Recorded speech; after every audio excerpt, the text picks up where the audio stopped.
We have a lot of smaller hometown companies. Many.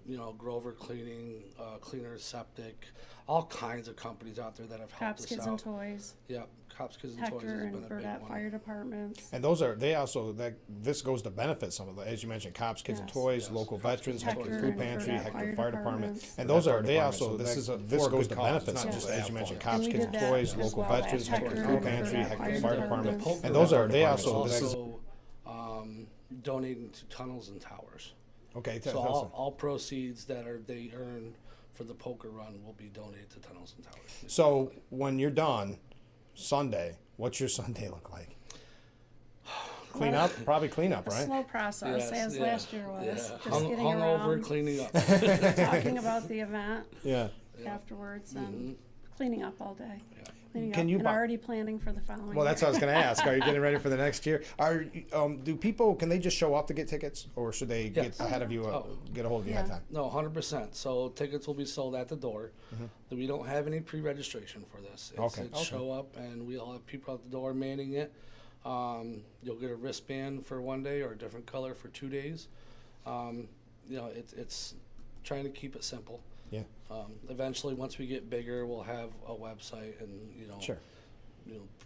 pre-plan a little bit more on tickets and things like that. But as for right now, this seems to be working. Well, and we should mention that you do have a Facebook page, so if people Yes. need to find out more, they can find it all out there. So you kind of gave it away. You plan on doing a third annual next year? We plan on having this be something that's a staple to this community, the Finger Lakes region. I feel personally that this will go on for generations. Yeah. I mean, you just have so much going on. When you said last year it only took you a couple months to plan it. How long have you been planning this? Have you really been planning since the end of the last year? Yes, yes, mainly because some of the big events, bands, they book up quick. Yeah. So that's one of the first things we do is book bands and entertainment because they're booking out Some of them were already booked a year before. in advance. I know.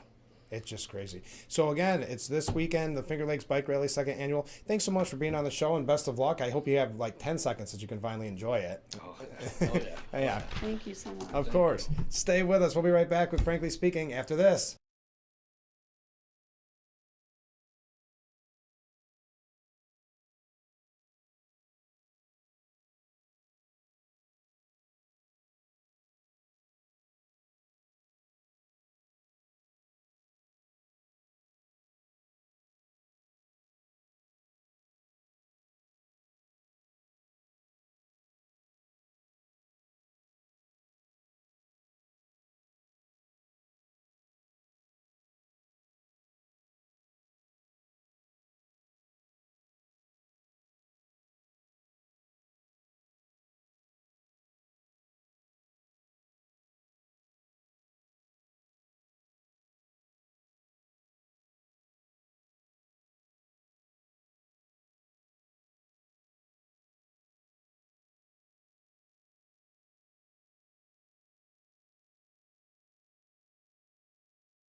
Well, good morning and welcome to Frankly Speaking here on WYDC TV Big Fox. I'm your host, Frank Aiken. We are broadcasting live from the Hesselson studio here on Marcus Street in Corning. I'm so glad that you joined us this morning. We have a lot that we're going to be covering. International, national, statewide. A little bit more about the rise of the DSA. In the 7 o'clock hour, we're going to be talking with our friends from Finger Lakes Bike Rally, which is coming up this weekend. What do you hear about this? They got a lot in store. For all you motorcycle enthusiasts, you'll definitely want to be glued to the screen in the 7 o'clock hour. All right, let's go right to viewer comments. Steve writes in, good morning, Frank. Good morning, Steve. The WNBA has created their own political spectacle.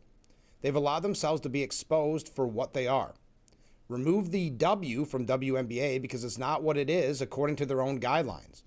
And that they've said that he is not allowed to enter next year's WNBA draft, he being Enos Freedom. Now Enos Freedom gets to file a lawsuit that will force them to give a reason why he can't play. They will either have to define what a woman is to be able to play or lose the lawsuit. Priceless. Yes, Enos Freedom is insisting reports suggesting the WNBA will make him ineligible to play in the league are, quote, fake news.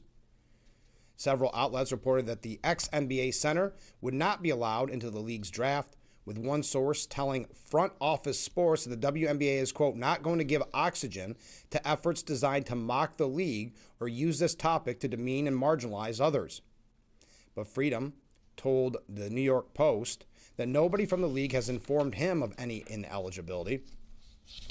This comes off the story brought to you yesterday where he was booted from a game.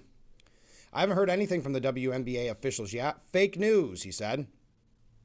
A league source described Freedom and White's declarations, because Royce White also declared eligible for the draft, as simply publicity stunts. Now, Freedom was ejected from the arena on Sunday night after getting into a verbal altercation with Sky. A lot of interesting names. Sky star Natasha Cloud during a game against the Fever. Freedom wore a shirt to the game that read women, noun, adult, human, female. The ex-NBA player claimed to several media outlets that Cloud had shouted at him. In an interview with Laura Ingraham on Fox News, he repeated the claim to the bewilderment of the host. But there you are. Since we're talking about sports, kicking off the broadcast with a little sports, did you see Adam Schiff? And when you talk about sports, the first person you think about is Adam Schiff. Well, he attacked President Trump. And it was about the IndyCar race that happened over the weekend.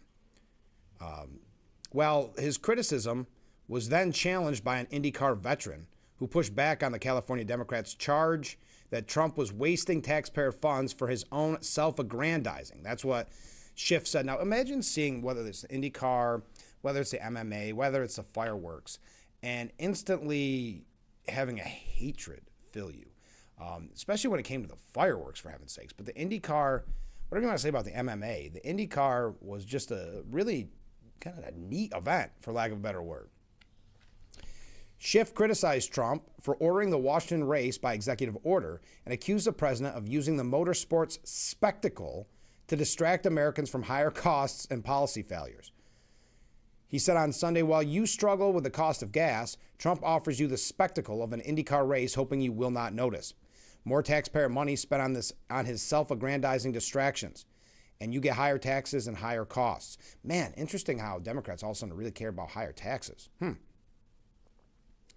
It should be noted the major automotive firm, Penske, said it bankrolled the event. Race fans and other critics lambasted Adam Schiff, including IndyCar driver Graham Rahal, who reminded the California Democrat that the race was privately funded and argued it benefited government coffers because thousands of spectators traveled to Washington. Yeah, the tourism money. How much did they say they figured it raised? It was a huge amount of money. No, Adam. He wanted you to notice and bask in the pride of being an American. Watch great racing and patriotism on display. But there's always people like Adam Schiff, those on the far left, we're seeing it. We've seen it for a long time. This anger towards American exceptionalism or celebrating the country, celebrating patriotism. Continuing, not only that, this was privately funded, not government, although it drove thousands of folks to the D.C. area that have never been. That's economic impact for you. And guess what? Hundreds of thousands of Americans, blue and red, as well as fans from all over the world, loved the Freedom 250. What? And then Joel Pollack writes, what kind of loser posts this? People had fun. When Washington's NBC affiliate interviewed Penske president Bud Denker at the track and asked who was paying for the Freedom 250 race, he said, we are. When I say vast, the only part we're not paying is we're raising some revenue by having sponsors with the suites and buildings along the course. He said the event was not intended to be a break-even venture. Penske did not cover every expense. Security was handled by local and federal law enforcement, including through federal funding provided to Washington for major events, according to the NBC station. The White House also said, how did I pronounce it wrong? Graham Rahal? There we go. Thank you. Graham Rahal. The White House responded, saying it's a complete disgrace that pencil neck Adam Schiff is willing to trash the United States of America during its historic 250th birthday celebrations simply because he hates President Trump. The great people of California deserve better. Former electronics executive Sam Antar responded to the senator, saying the lawmaker apparently didn't bother checking who actually paid for the race before blaming Trump for more taxpayer money spent. I don't think he even cares. It's the talking point. Because once he gets the talking point out there, the people that watch the Sunday shows and the people that support politicians like Adam Schiff, they just need the one statement fed to them, and they'll run with it. They don't need the response. They don't need the actual facts. And Adam Schiff knows this. He knows that he can go out there and push a lie, and that the people that just clap at the television like seals, they'll be on page, and that'll be the cold hard facts in their life. Schiff saw Trump, started typing, and skipped the part where you check the facts first. That's how you end up volunteering for your own community note. All right, there we go. So there, we started off with some sports. How's that? Big news coming out yesterday. Thank you for the correction on the name, Graham Rahal. All right, Trump scored a major win with the Supreme Court. The Supreme Court ruled yesterday that the executive order tightening the rules around mail-in voting can be implemented ahead of the November midterm elections. The 6-3 decision, with, needless to say, liberal justices Ketanji Brown Jackson, Alina Kagan, and Sonia Sotomayor dissenting, marks a major victory for Trump, but appears to leave room for future legal challenges that could delay the president's order. This is one where we give you these examples so often. The conservative justices will time and time again go against what you would think would be the conservative opinion. Not in this one, I'm just saying. Time and time again, handing Trump numerous losses this last go-around. But the left, the liberal justices, never cave. Never cave. So that's what we have here. In its ruling, the High Court overturned a lower court order that blocked the Trump administration from enforcing the March 31st mail-in voting order in response to a lawsuit filed by 23 Democratic-led states who argued the directive unconstitutionally infringes on their authority to administer elections. Now, the Supreme Court did not rule, this is coming from the New York Post, did not rule on whether Trump's order was lawful, but determined it was too early for states to sue over it because harms must be concrete rather than conjectural or hypothetical. Conjectural? Am I saying that right? The majority further noted that federal courts are barred from adjudicating disputes dependent on contingent future events that may not occur as anticipated or indeed may not occur at all. Democrat New York Attorney General Letitia James, who was part of the lawsuit, vowed that the fight is far from over. This decision is a painful setback, but it will not be the final word. The right to vote is sacred, and no administration should be allowed to put that right in jeopardy by making it harder for eligible voters to cast their ballots. The fight is far from over. We are exploring our legal options. Pennsylvania Governor Josh Shapiro, who is considered a candidate for president by many on the Democrat ticket, here's the problem. He has received pushback from the far left, the DSA kind of wing of the Democrat Party, because he is Jewish. He pledged, we'll see the Trump administration in court. Not so fast. Today's Supreme Court decision does not deal with the substance of Trump's unconstitutional executive order and does not mean his illegal attempt to restrict mail-in voting will go forward. Donald Trump does not run elections here in Pennsylvania or in any state. Chuck Schumer, in his typical hyperbole, called the ruling a disgrace and likened it to thrusting a dagger into the heart of our democracy, folks. Whew. Taking to X, Schumer wrote, Trump's effort to turn the Postal Service into a voter suppression machine is blatantly unconstitutional. Yet his MAGA Supreme Court is refusing to stop it from going forward.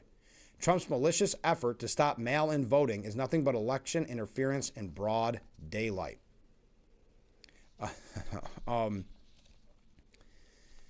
So the order called for the Department of, anyway, Chuck Schumer, typical hyperbole. The order called for the Department of Homeland Security, working in conjunction with the Social Security Administration, to create a voter list. Meanwhile, the Department of Justice is tasked with investigating any wrongdoing in mail-in ballot distribution. States that disobey the order may lose federal funds. The USPS on Friday published a rule that would require states to provide them with a list of voters who received mail-in ballots at least 60 days before the midterm elections. Under the rule, the Postal Service will not send mail ballots from any state that does not comply with Trump's order.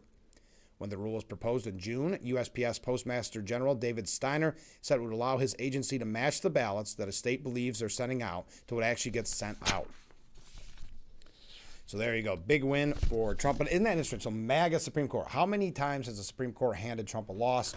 But of course, they love to push this narrative that it is a MAGA Supreme Court. It's very similar. And we're going to talk about the rise of the DSA a little bit later on. But it's very similar to what's happening in Maine.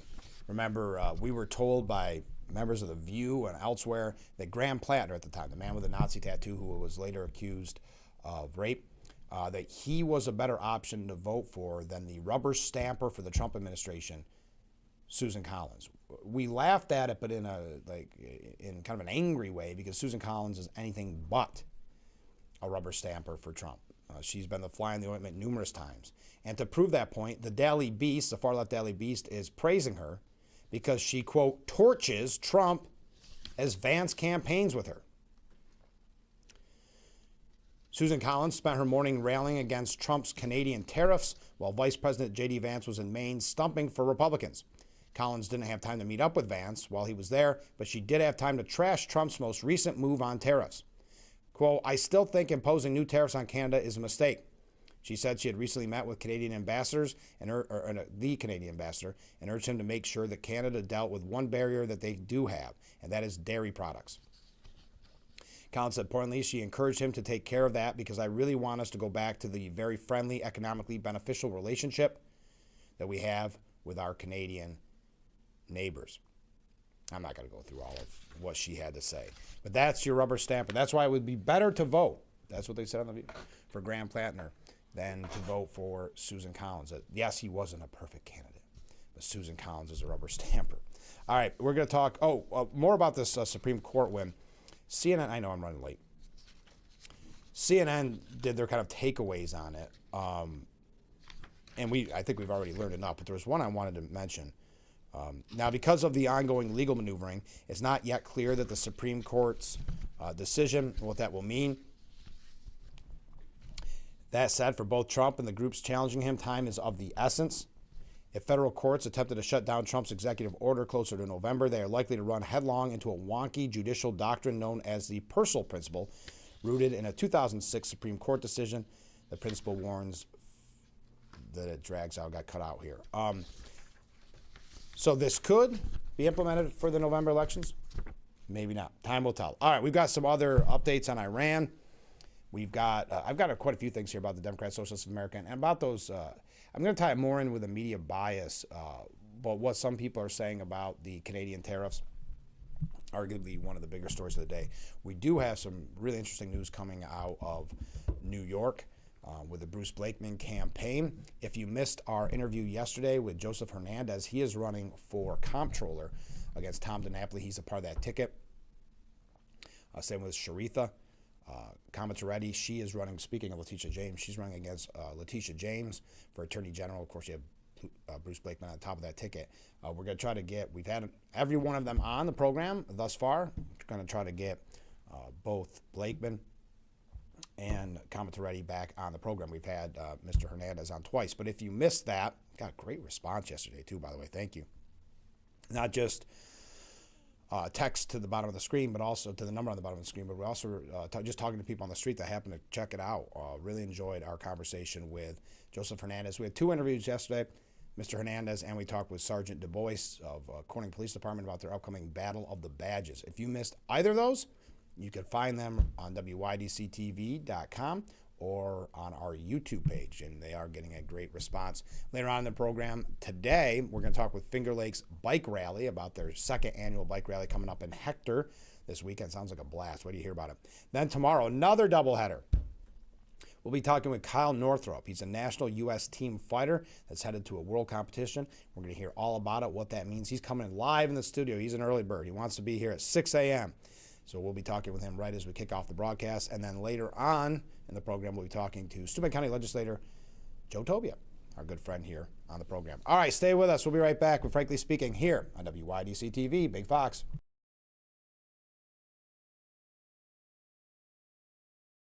It's layaway your swimming pool time at Hesselson's for next year. With Hesselson's Easy Layaway Plan, only $500 down guarantees you this year's price and gets you on an early installation date for next year. But hurry in, as next year's list will fill fast. Same great pricing, same great service, same great installation. Come in early so you can enjoy your new swimming pool all summer long. Hesselson's, your locally owned and operated swimming pool store since 1955, will always be there for you today, tomorrow, and for years to come. Remember, it's always fun to poke in the corners at Hesselson's.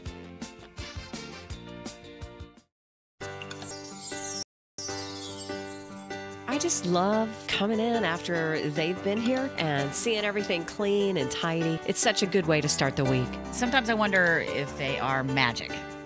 I feel like it's the details that is everything. The being able to pick up on things that most people don't see or don't even think about. House, business, or anything else, go with Magic Rags. The Enchanted Crew has you covered from ceiling to floor.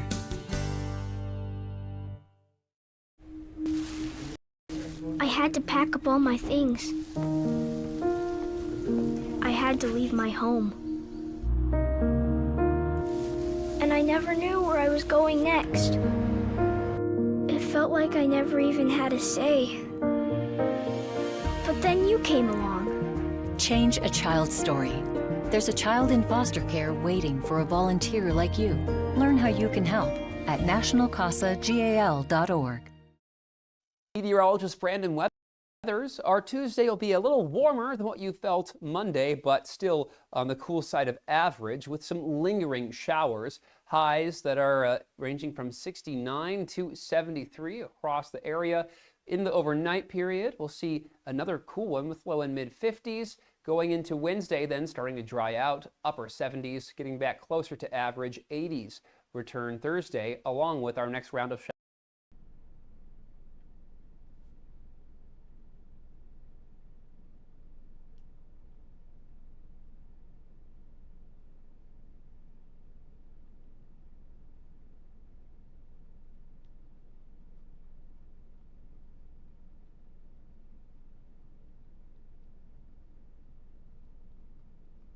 The Frankly Speaking roof cam.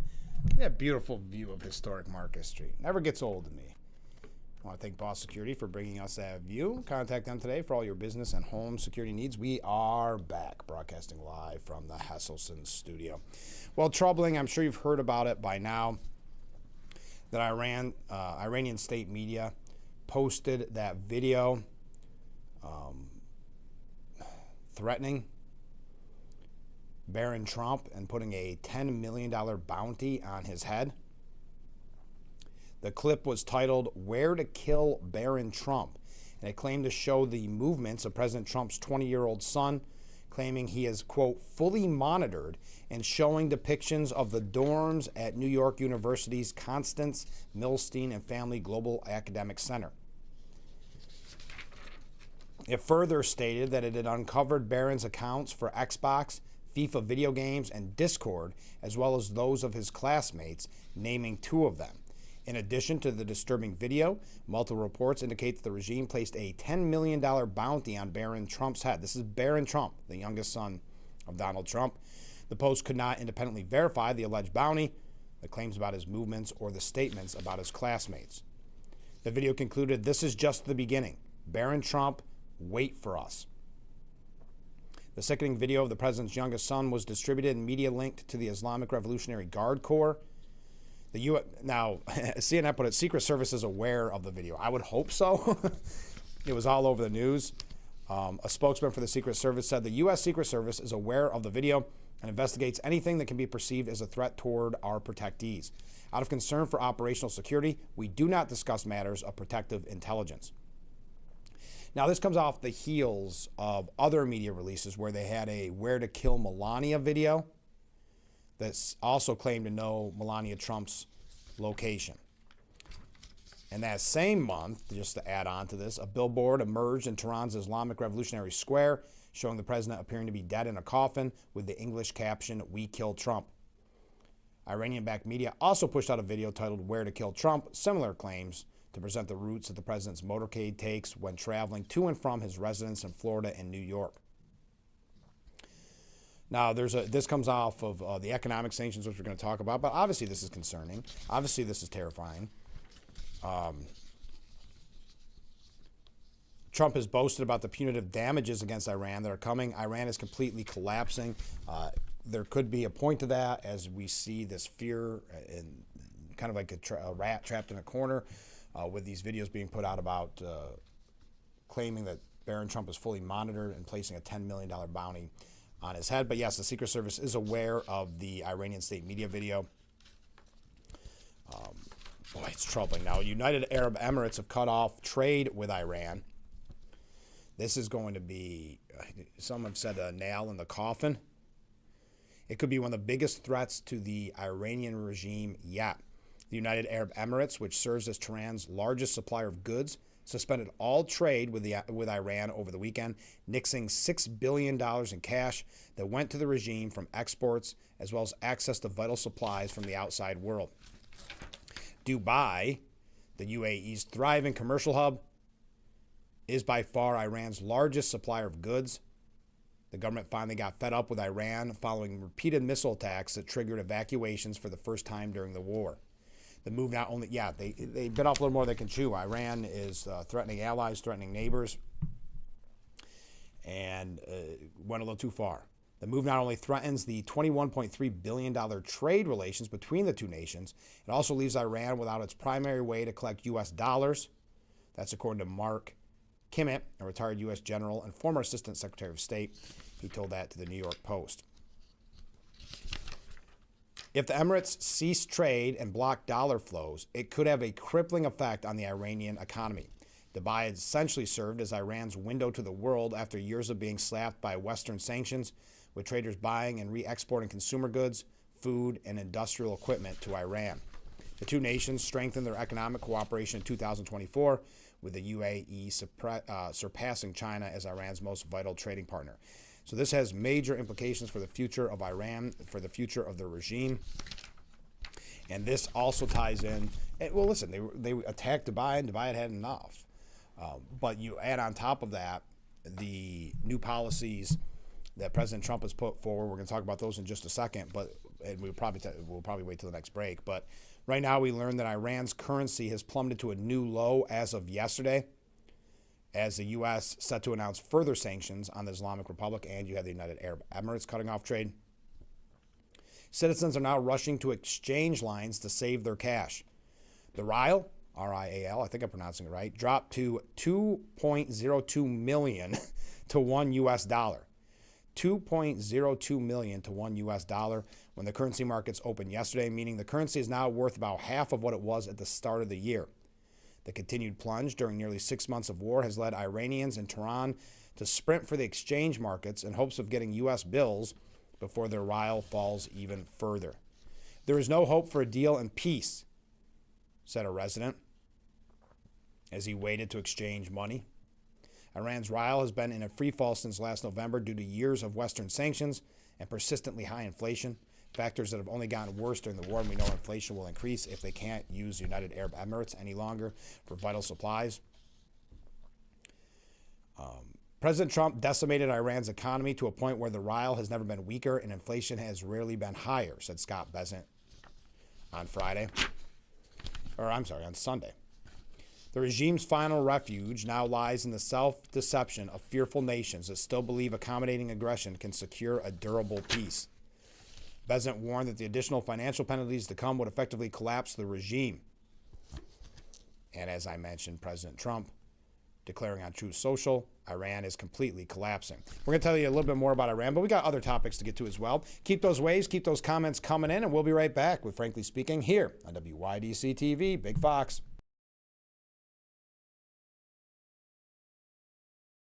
Firefighters responding to a fire alarm on a Wednesday found several safety violations. I'm on scene right now where the commercial fire happened yesterday.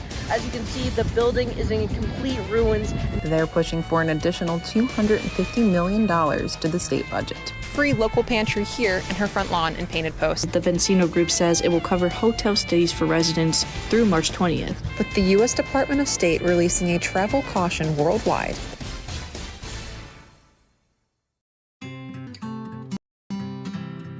I have been hugely blessed to have all this, and I want to share it. Safety first, goggles, mask, because the sawdust can do a number on you. They're welcome to try any of my tools. I just don't want them hurt. You gotta know what they're doing. Just a total blessing for me. You know that children growing up with poor air quality have smaller lungs and higher rates of asthma than children that grow up with good air quality. And unfortunately, poor communities have poor air quality. IQ Air Foundation is working to change this. Today, the IQ Air Foundation provides filtration technology to schools with poor air quality through our Clean Air for Kids program. Our goal is to help over 50,000 school children every year breathe over 90% cleaner air indoors, helping to level the playing field, reduce barriers to learning, reduce sick days, and increase test scores. Mitigating poor air quality is key to environmental justice. Help Clean Air for Kids reach more children at IQAirFoundation.org.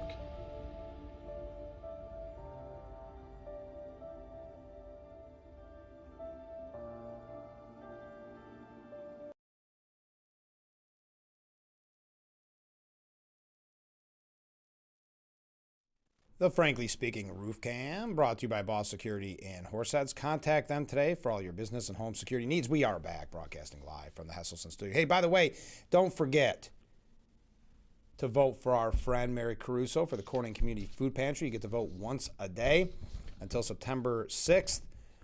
And if she is the winner of the NASCAR Foundation Betty Jane France Humanitarian Award, the Corning Food Pantry gets $100,000. So don't forget, we try to remind you to get on and vote once a day to help out an amazing cause. Okay, let's get all my paperwork around. We've got so many community events coming up. That's why we've had so many great interviews. We'll pass along a few more maybe later on in the broadcast. So the New York Post editorial board says that Team Trump's move in Iran, huge. It's a huge move.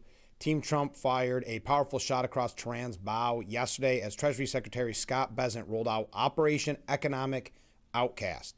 The ultimate goal, complete economic asphyxiation of the regime.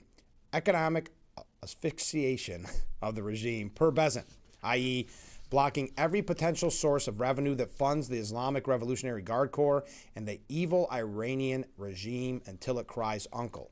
Finally. For now, President Trump has begun pressing world leaders to halt all economic interactions with Iran and threatening to lock them out of the U.S. dollar system if they refuse.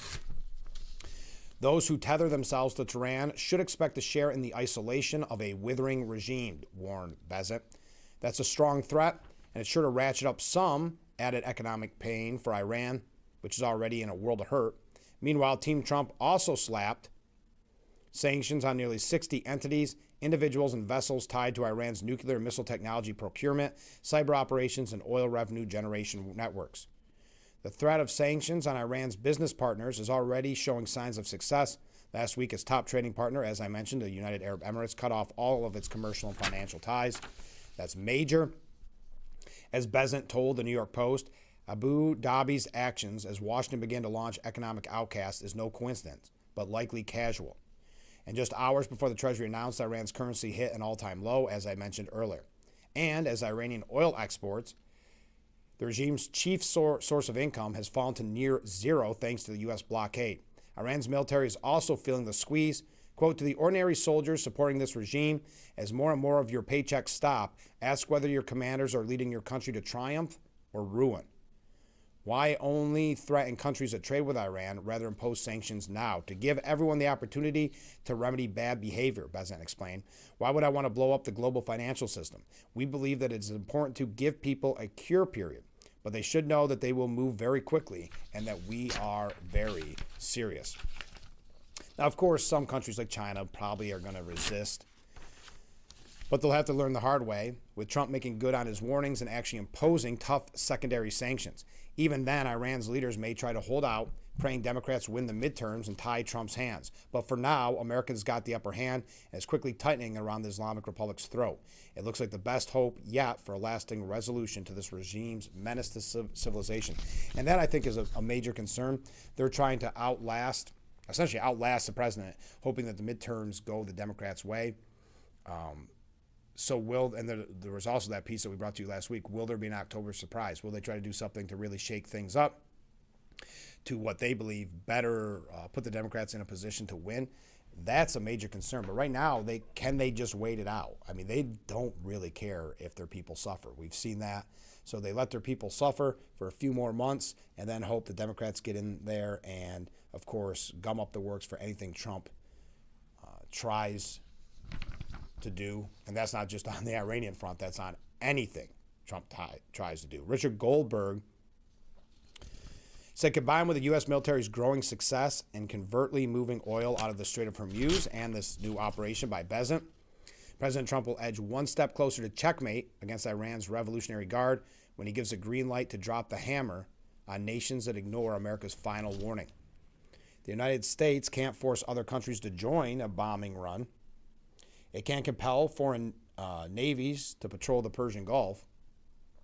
But it can change economic behavior through the threat and imposition of U.S. secondary sanctions on private banks, brokers and exchanges, airport authorities and aviation service providers, shippers and insurers, and even state-owned enterprises and government instrumentalities. I don't know if I said that right. The threat of secondary sanctions can shut down trade across land borders and keep airplanes grounded. It can also disrupt the movement of cash, cryptocurrency, goods, and services. Pulling the trigger on these sanctions can be disruptive. It can break a diplomatic relationship, crash a foreign country's economy, or cause temporary knock-on effects to the global economy. We saw examples during the first Trump administration, from taking the Turkish lira to free an American Christian pastor, to shaking up global shipping to force China's COSCO to stop carrying Iranian cargo. It takes courage for a president to authorize this kind of total financial warfare, but that's exactly what appears to be happening with a Treasury Secretary empowered to do whatever it takes to bring down Iran's financial house of cards. That's very bad news for the IRGC. Every escape hatch from the naval blockade is about to close. From its immediate neighbors to its sanctioned invasion hubs across the Gulf, Europe, and China, to its one-off schemes in Africa and the Western Hemisphere, the Treasury Department has mapped out every source of remaining oxygen breathing financial life into the regime of Tehran. American diplomats and Treasury attaches abroad are meeting with their counterparts this week to tell them what steps are necessary and put them on the clock to either asphyxiate the IRGC or face asphyxiation from U.S. sanctions. Secretary Bezant gave us some hints of where Treasury will focus its efforts. Iranian bank branches will still operating abroad, digital assets, technology, gold, aviation, and shipping. But the broader the financial message was clear. If it looks like Iran, if it smells like Iran, or if it talks like Iran, shut it down now, or Treasury will shut you down by the end of the week. Last week, Iranian President Masoud Pezeshkian said it would be better for the IRGC to bring the war to an end now. His comments followed Iran's central bank governor warning about severe economic impacts. We don't have to get into the exact numbers, but hopefully President Trump is busy planning for how to covertly help the Iranian people as their next window of opportunity to seize control rapidly approaches. Meanwhile, just as the pressure builds on Iran, the IRGC's counter pressure on the United States is slowly dissipating. The U.S. military continues to move more and more oil out of the Strait of Hormuz every week. Senior officials say 16 million barrels of oil came out on Friday night, while Energy Secretary Chris Wright reported 15 million barrels came out in a single night last week. The 3 steps needed to crush the IRGC remain the same today as they were nearly 4 months ago. Enforce the blockade alongside total economic warfare. Use the U.S. military to get more oil out of Hormuz and employ American energy dominance to eliminate the IRGC's leverage forever. President Trump is following this formula to great effect. That was Richard Goldberg, a senior advisor at the Foundation of Defense of Democracies. All right, we're going to move along from that. I see a comment from a viewer. Yes, we are going to talk about Abdul al-Assad and his interview with Jesse Waters. I did not see it live, but I did see, and I'll read your full comment in a minute, Ken, but I did see the transcript of it. And, you know, the sad thing is, I know we think it's crazy and wacky. To the DSA and to the Democrat Party today, it's probably a feather in his cap. But we'll tell you what Ken had to say when we return. So stay with us. We've got so much to cover. So little time to get there. So stay with us. We'll be right back with Frankly Speaking here on WYDC TV, Big Fox.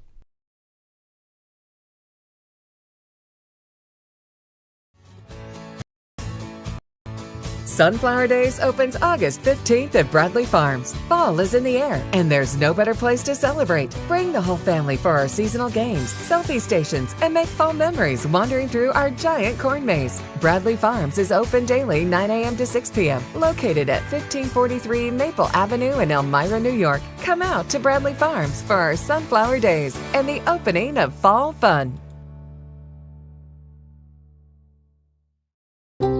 Having a safe home is essential to many aspects of our lives. From a sense of community and safety, to physical and mental health, to economic security and independence. Most homes in our communities are not accessible and are not designed to accommodate the changes that come with age, including the risk of falling.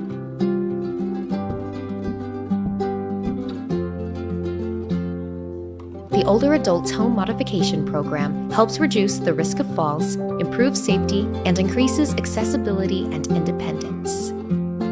Through this program, Rebuilding Together works with older adults to provide no-cost preventative home repairs so our neighbors can safely age in place in the homes and communities they love. To learn more, visit rebuildingtogether.org/safeathome.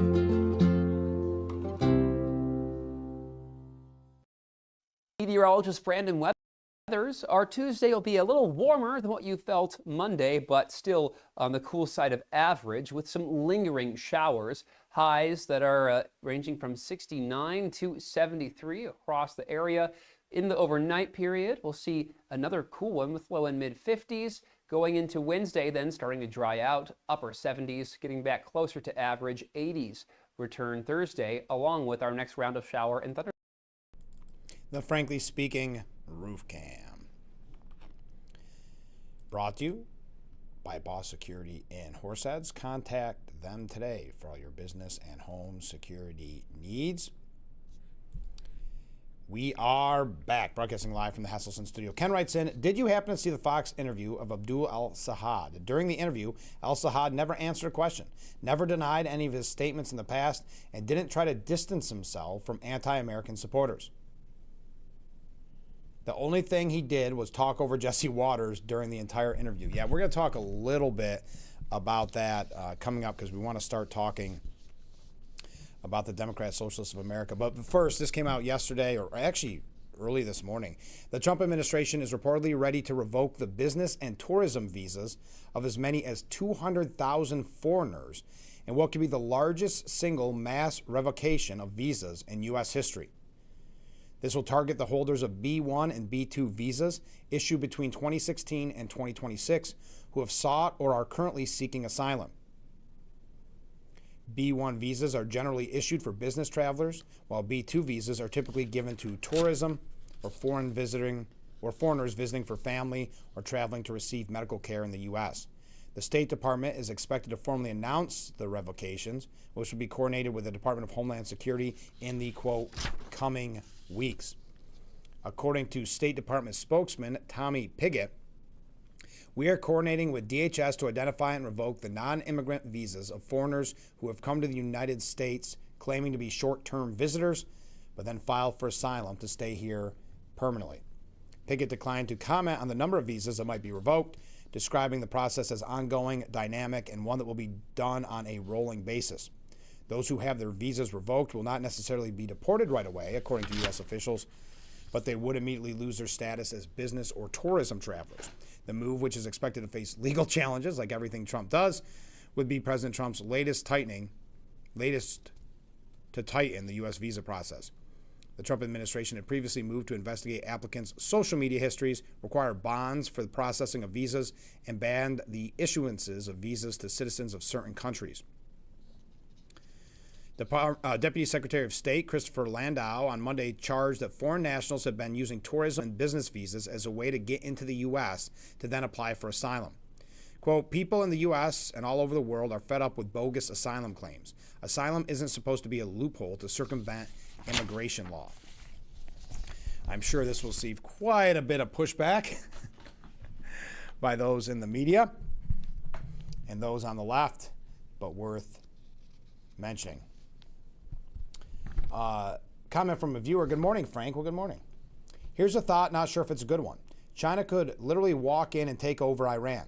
For China, the problem would be solved. Perhaps Trump needs to try a different angle on this situation and try to pair with China. Here's the problem with that. If China does end this, China is going to now deem themselves, and there would be an argument to be made, the world superpower. See, we talked about this, boy, it had to be probably the first year of, frankly speaking, on television. We had former Congressman Tom Reed on and others talking about kind of this axis of evil, Iran, China, and Russia. Russia believes that they have us in checkmate, China believes that they have us in checkmate and that we are no longer the world superpower that China is. That's been their goal for a long time, and I think if they were to do that, in some way, it would, in their mind, and I don't think they're going to do it, but that's what would concern me. If we partnered with them, they would now be considered the quote-unquote peacemakers, right? Okay, your thoughts? I don't know if I want to get into this. It's more about the media. Trump can't stop rocking the economy and causing more political problems for the GOP. Or how about this from the fair and balanced, I think it's Wall Street Journal. The dumbest trade war in history. Trump will impose 25% tariffs on Canada and Mexico for no good reason. None of this is supposed to happen under the U.S.-Mexico-Canada trade agreement that Mr. Trump negotiated and signed in his first term.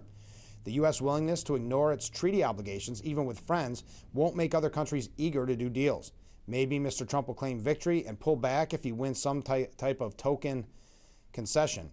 But if a North American trade war persists, it will qualify as one of the dumbest in history.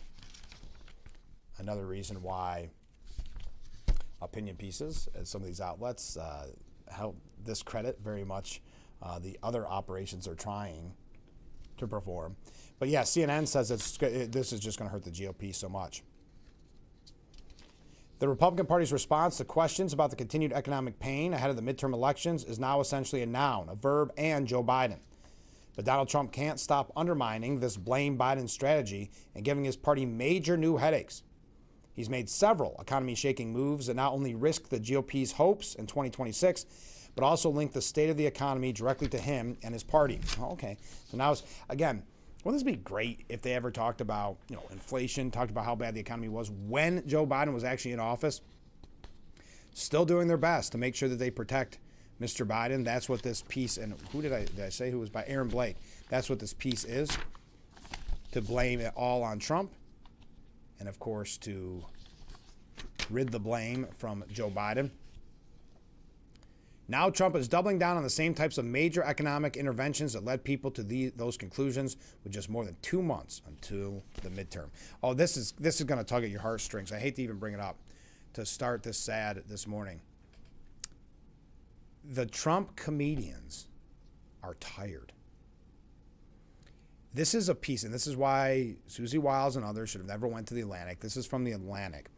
And it's I don't even know if you want to say making a martyr out of the comedians that have just made a career, just made a name for themselves by attacking Trump. We've talked about it with Stephen Colbert. We talked about it with Alec Baldwin in the past.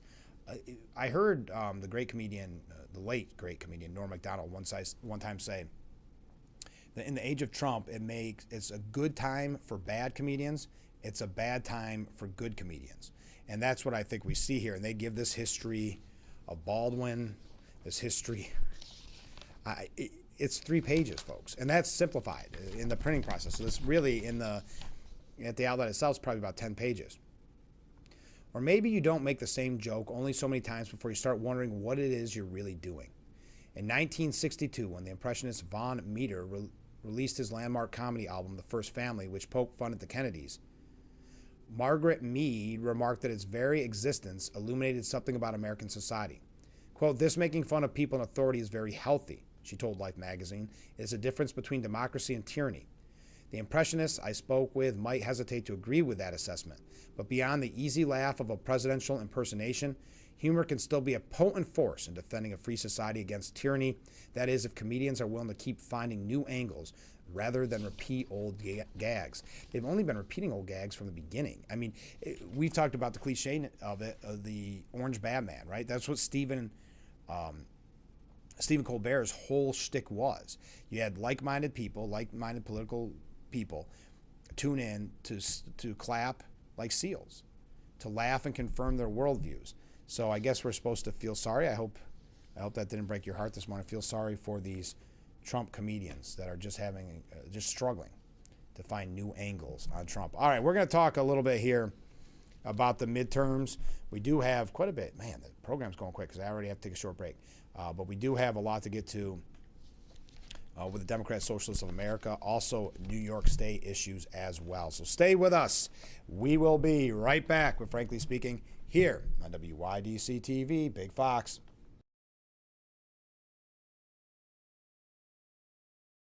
William Attar isn't like other attorneys. He eats, breathes, and dreams about car crashes. He's too fast. He's going too fast. I knew it. Way too fast for the condition. Shh. You're fixing this? This should be totaled. Boss, that guy is here again. Lazy Road. Head on. 2 million. No question. And one more thing William Attar does. He wins. Hurt in a car? Call William Attar. You can just keep watching and scrolling, and the world will still feel like it's falling apart. Widespread missileattack. Highest hospitalization. Evacuation in the West.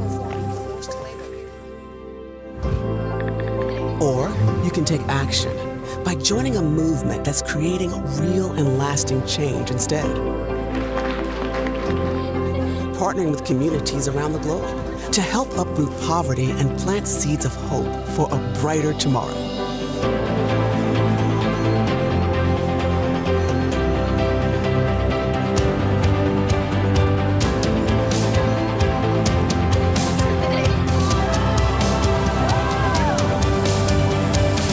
Because at World Vision, we believe that no situation is hopeless. Join a movement that's changing the world for good.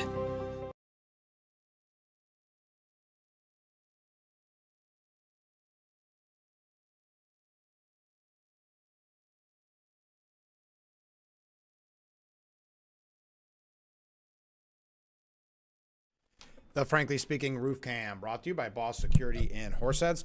Contact them today for all your business and home security needs. We are back, broadcasting live from the Hesselson studio here on Market Street in Corning. We're moving fast. Sorry, I went to get something out of the printer. I missed a couple comments. We'll read them in the next segment if you don't mind. I had to mention this before we really dive into the Democrat Socialists of America. Did you see the Department of Homeland Security? They're calling out Boston Democratic Mayor Michelle Wu. They're calling her unhinged. She's dissuading business owners from leasing to ICE, U.S. Immigration and Customs Enforcement in the city, equating it to hunting down private property owners. So she's putting out a pressuring campaign to businesses to not lease to ICE. Now, we know the attacks on ICE here in New York State. We talked about it yesterday. It looks as if there is going to be a lawsuit from the sheriffs. We assume so. We hope so. So we can go back to those agreements with ICE. But after Boston, this is in Boston, banned ICE vehicles from using city-owned parking lots to stage operations, ICE issued a notice seeking to rent hundreds of parking spaces in the city for 5 years. In response, Wu, an outspoken opponent of President Trump's immigration enforcement agenda, issued an open letter to parking garages and lot owners throughout Boston, in which she revealed the city had submitted a Freedom of Information Act request, quote, for any local responses to ICE. Wow. So this isn't even just a dissuade. This is an attempt to intimidate, to threaten, to say, wink, wink, nudge, nudge, what's going to happen if we get that information you're working with ICE? Code enforcement going to come in? Tax is going to increase. Going to be construction in front of your parking lot. Maybe you're not making as much money. I mean, you can read between the lines here. DHS fired back, writing that these actions by Sanctuary Mayor Michelle Wu are unhinged. She knows she has no authority to block us from using private property. So she's hunting down private property owners and threatening them for working with ICE because she'd rather intimidate law-abiding Bostonians and get criminal, illegal aliens off the street. Imagine, unhinged is a perfect word for that. But this goes very similar, and it's not a stretch to say that's why when it comes to Second Amendment, right, they don't believe really confiscation is an issue. In this case, they don't believe it's an issue to go after private businesses. They want full and complete power. So they're intimidating these businesses to not work with ICE. It is unhinged, and it goes to show you for the party that's always talking about tyranny and fascism, where they really stand. ICE issued a sources sought notice last week for surge parking in 14 cities across the country. The notice revealed ICE was seeking 249 contiguous parking spaces in Boston. In response, Wu issued an official appeal from the city of Boston for garages and lot owners to reject ICE staging facilities. She wrote that were ICE to procure such resources, it would constitute an unprovoked and unwarranted escalation, creating potentially significant risks to public safety and halting economic activity across our entire region. She boasted that she joined together with 6 other cities across greater Boston and signed executive orders prohibiting ICE from staging and operations on municipal property and parking lots. Today, I ask you to join us, reject any proposition by ICE to facilitate an attack on the people of Boston. She then submitted the FOIL, the Freedom of Information Act request, for any local response to ICE. She told the garage and lot owners, we will keep you updated as we push for a response. Thank you again for your partnership. DHS responded for the Freedom of Information Act request by calling her a pro-criminal, illegal alien politician. While Wu admits she has no authority to block ICE from utilizing private property. If private citizens want to allow federal law enforcement onto their own property, they should be allowed to do so, free of threats, intimidation, and coercion from the radical left-wing mayor who shamelessly compared ICE agents to a neo-Nazi group, said the DHS. So what a great point that they make, that instead of enforcing the laws, she wants to attack law enforcement. We've got some comments when we come back. Then we're getting ready to wrap up hour number 1. Hard to believe. Stay with us. We'll be right back with Frankly Speaking after this. Distracted driving is dangerous, but some people just can't seem to help themselves. There's the steering wheel propper, the sneak-a-peeker, the fast roller, the night-lighter. And it's not long until they become the fender-benderer, the got-a-ticketer, the veering off the road, the driver who kills someone. Enough with the phones already. Just put them down. When a child is fighting a critical illness, one truth touches us all. Every child deserves a childhood. A wish sparks a ripple of hope that transforms communities far and wide. And when we grant wishes together, we create a movement of kindness, strength, and unity. Yay! Become a wishmaker today and be part of a journey that truly changes lives. Meteorologist Brandon Weathers. Our Tuesday will be a little warmer than what you felt Monday, but still on the cool side of average with some lingering showers. Highs that are ranging from 69 to 73 across the area. In the overnight period, we'll see another cool one with low and mid-50s. Going into Wednesday, then starting to dry out, upper 70s, getting back closer to average. 80s return Thursday, along with our next round of shower and thunder.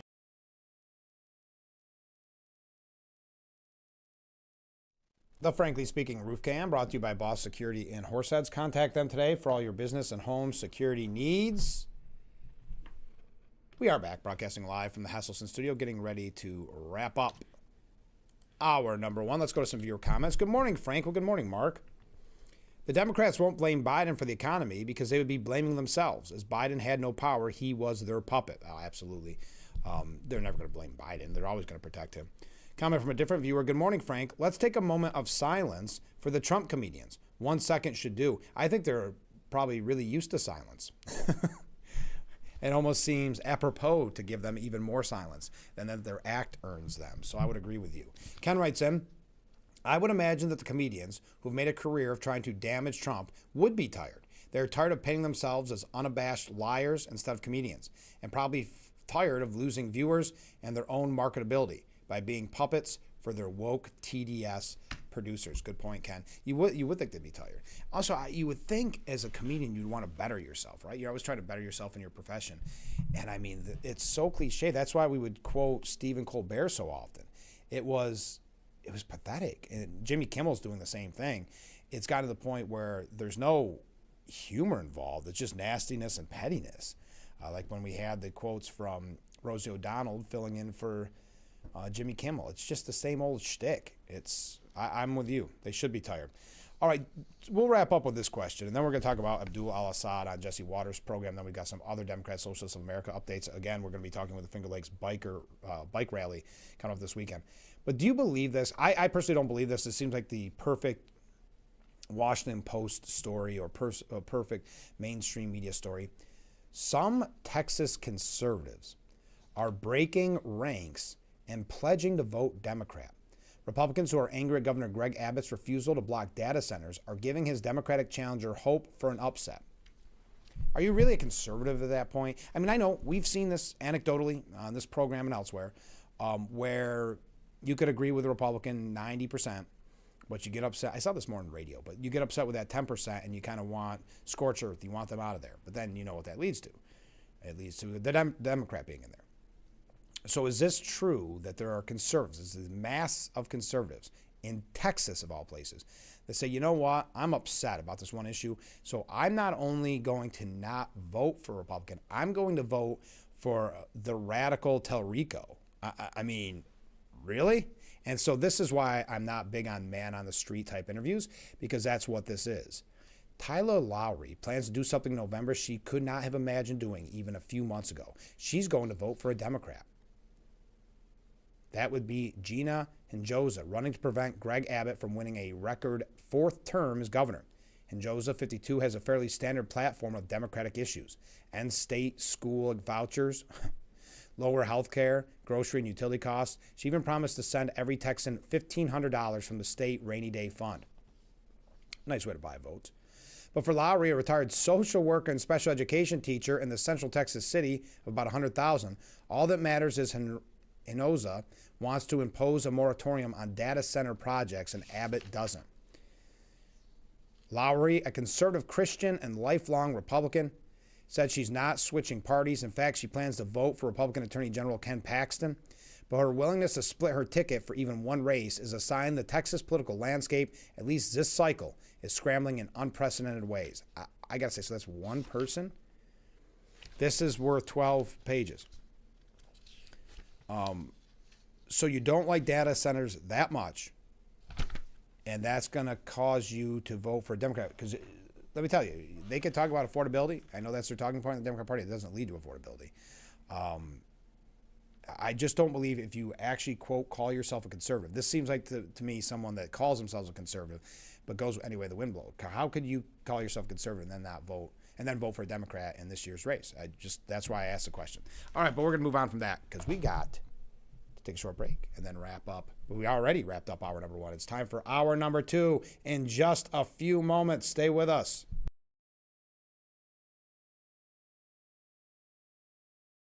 When you're online, don't forget to visit our Facebook page at Big Fox News. Catch up on news from the Twin Tiers and hear about local events.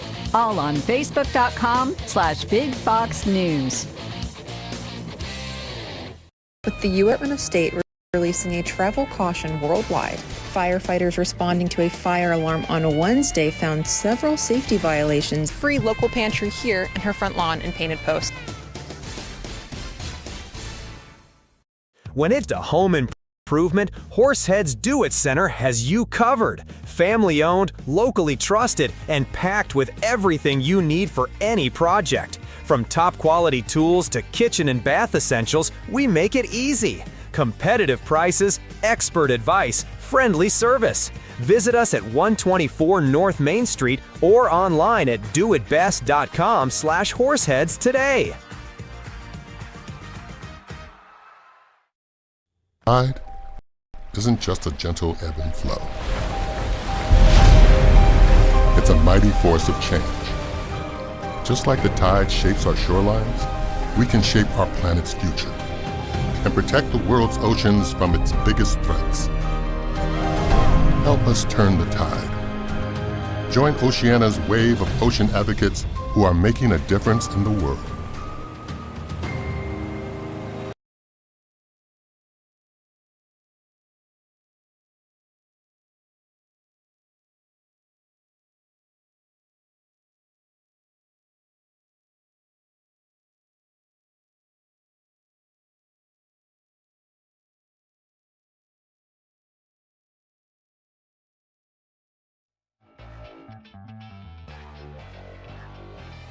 And we welcome you to hour number 2 of Frankly Speaking here on WYDC TV Big Fox. I'm your host, Frank Acom. We are broadcasting live from the Hesselson studio. Doing a little housekeeping here. We're going to talk with the Finger Lakes Bike Rally that's happening in Hector this weekend at the Boar's Nest. We're going to talk with them a little bit later on in this hour. Keep those waves, keep those comments coming in. I missed a couple of comments, not meaning that I'm not going to read them, just that I didn't read them ahead of time. So we'll get to those in the next segment. So Abdul al-Assad was grilled on his past statements on Sharia law. I've got to say, the way he went after why am I forgetting her name? Vance. Yeah. Why am I drawing a blank on it? Usha, thank you. No one actually said it. I just said thank you to myself. Usha Vance. The way he's been attacking her, despicable. And I guess that's the new trend. I guess that makes you kind of popular. Look at John Ossoff and the nasty things he's been saying. I think there's a point to be made that John Ossoff went too far when even people like David Axelrod and others said, like, let's settle down on your attacks on this poor aide to Trump. That's not doing you any harm. But there was... even anecdotally, I had people saying, I think that went a little too far, even if I would say they're not big Trump supporters. But anyway, back to this. Michigan Democrat Senate nominee Abdul al-Assad was grilled in an interview with Jesse Waters. Al-Assad was challenged over the stated adherence to Sharia law. Him and his campaign have admitted that he is in adherence, or he tries to be in adherence to Sharia law. And that was criticized by J.D. Vance, who then he attacked, meaning al-Assad attacked Vance and his wife, Usha. Nobody is trying to push Sharia law on anyone else, just like I hope nobody is trying to push canon law on anybody else, because we live in an America where you should have the freedom of your religion, he told Jesse Waters. Al-Assad, who said he would never push his faith on someone else, argued that there is evidence proving the Trump administration has targeted him because he is Muslim. You've got to remember, when it was election night, primary election night, and the numbers weren't coming in for al-Assad as much as originally maybe thought, because it was a closer race than they thought. It was Hakeem, what's his first name? Piker, the podcaster. Hassan Piker. I'm having trouble with names this morning. Hassan Piker was screaming at the Election Day party that it was Islamophobia. Remember, that was a Democrat primary. So Democrats were Islamophobic because they didn't vote for al-Assad. Couldn't it be that maybe he wasn't the best candidate? Couldn't it be that maybe he's too radical and too extreme for some Democrats? That couldn't be it. It had to be because of Islamophobia. So continuing, quote, there's statistical evidence that the president and the vice president like to target me simply as a function of my faith, he said. The Democrat nominee condemned Senator Tommy Tuberville over his proposed legislation that would prevent foreign nationals advocating for Sharia law from entering the U.S. including the No Sharia Act and Preserving a Sharia-Free America Act. Quote, the idea that you have somebody like Tommy Tuberville, who barely was good at coaching football, is out here trying to ban Sharia law when there's less than 1% of the Muslim community in America, as if somehow Muslims are out here trying to push Sharia law. That seems to me to be deliberately targeting the Muslim community because they're different. Al-Assad and Waters later clashed over the Democrat nominee's proposal to raise tax on the wealthy, saying, I also think we need to start taxing wealth for people who have over $100 million. I mean, at that point, like, what are you going to even do with that money? I hate that argument. That's just such a weak argument that the left makes so often. It's really none of al-Assad's business. If you obtained that money legally and worked hard for it, sorry. Moving along. Oh, as Jesse Waters said, what are you going to do with that money? Whatever I want. Yeah, exactly. Al-Assad, who has repeatedly railed against the 1% as a malign influence on American politics, defended his tax the wealthy stance. Quote, the question ultimately is, do you want to drive on good roads, or would you rather have a billionaire make a second billion? That's what Mike Rogers wants. That's what Donald Trump wants. Apparently that's what you want. I think the people of Michigan want something differently. While al-Assad has repeatedly criticized the influence of wealthy Americans on the campaign trail, he and his wife reported $686,069 in income in 2025, placing their household among Michigan's top earners. Al-Assad accused Waters of defending billionaires, to which the host replied, no, I just think I have the right to the fruits of my own labor. That's America. It's not communist, it's not communist what you're talking about. Al-Assad countered, saying, if we tax you at 7%, you're still going to make what? A cool $30 million off your $1 billion? I think that's okay. They're going to be okay. All right. Al-Assad also took aim at Rogers, calling his opponent a beta male who thinks he is running against Hassan Piker.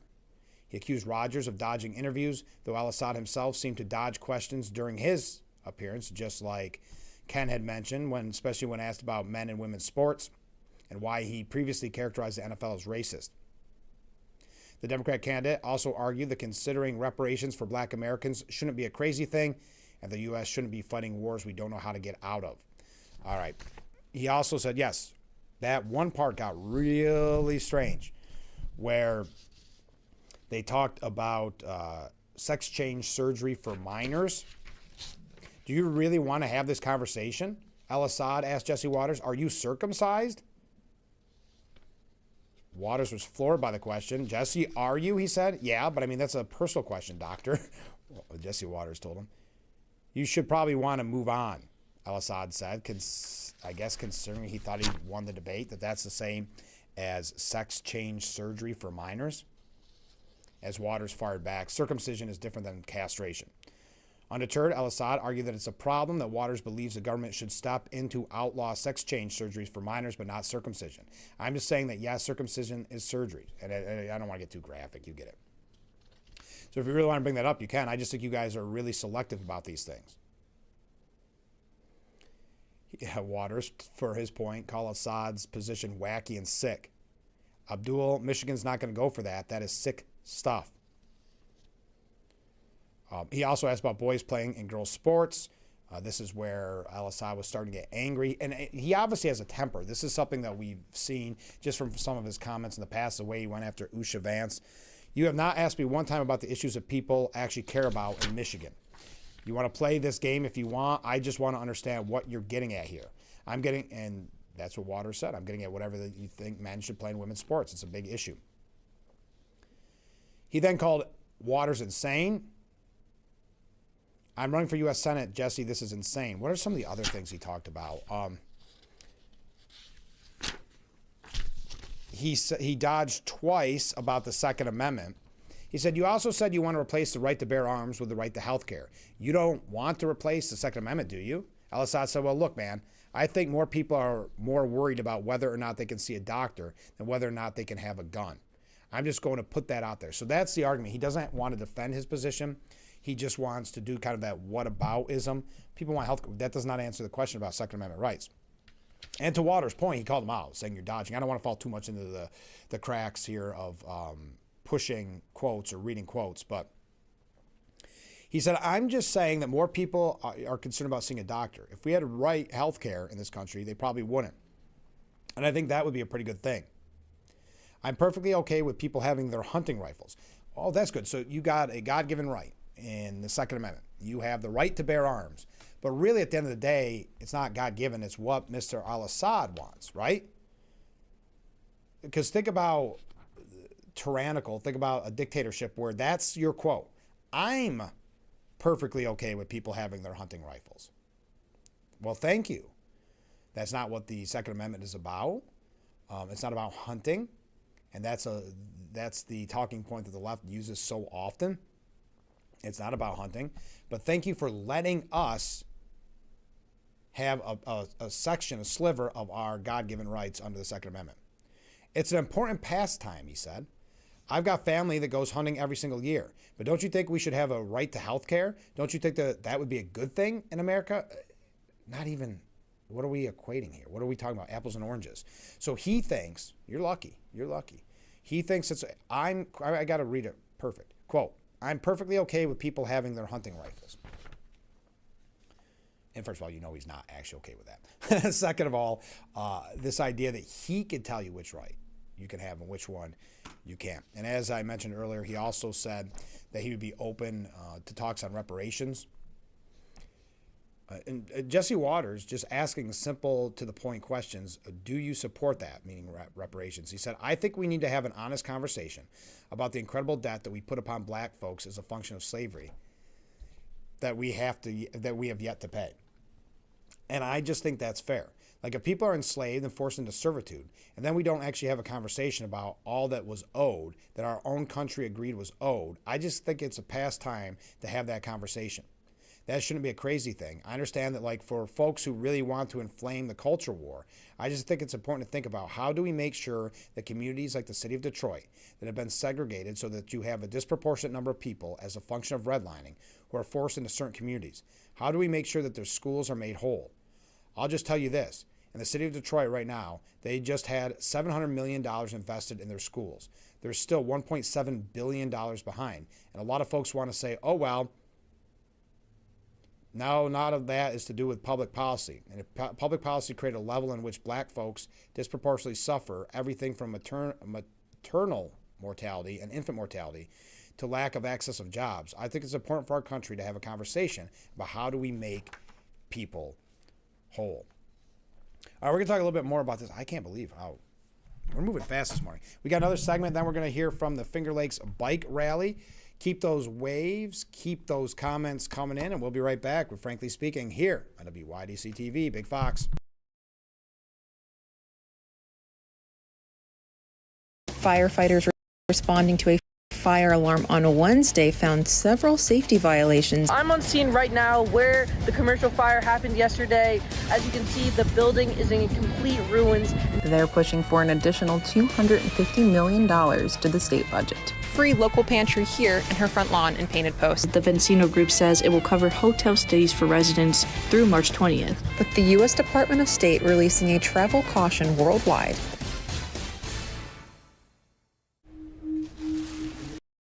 I had to pack up all my things. I had to leave my home. And I never knew where I was going next. It felt like I never even had a say. But then you came along. Change a child's story. There's a child in foster care waiting for a volunteer like you. Learn how you can help at nationalcasagal.org. Let me ask you, does it matter if the law firm you hire focuses on motor vehicle accidents? Has the experience to take on big insurance? Will go to court to win? Has won over $1 billion for their clients? If that matters to you, come to William Mattar. We are the largest motor vehicle accident firm in the state. Call William Mattar for the recovery you deserve. Hurt in a car, it matters who you hire. Meteorologist Brandon Weathers. Our Tuesday will be a little warmer than what you felt Monday, but still on the cool side of average with some lingering showers. Highs that are ranging from 69 to 73 across the area. In the overnight period, we'll see another cool one with low and mid 50s. Going into Wednesday, then starting to dry out, upper 70s, getting back closer to average 80s return Thursday, along with our next round of showers.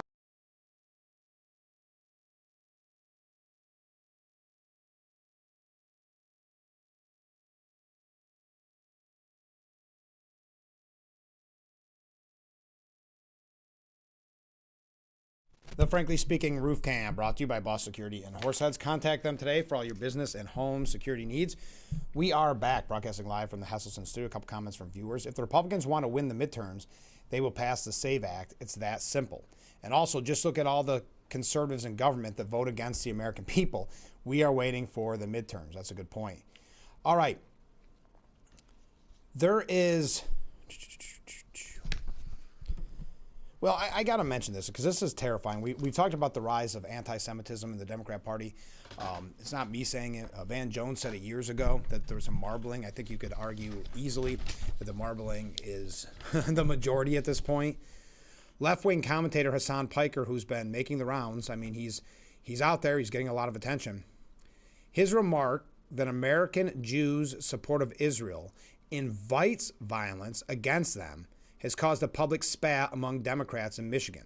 On a live stream last week, Mr. Piker said, and I quote, "If Jews in America keep putting this idea out there that they are singularly invested in Israel, eventually someone's going to come around and take action.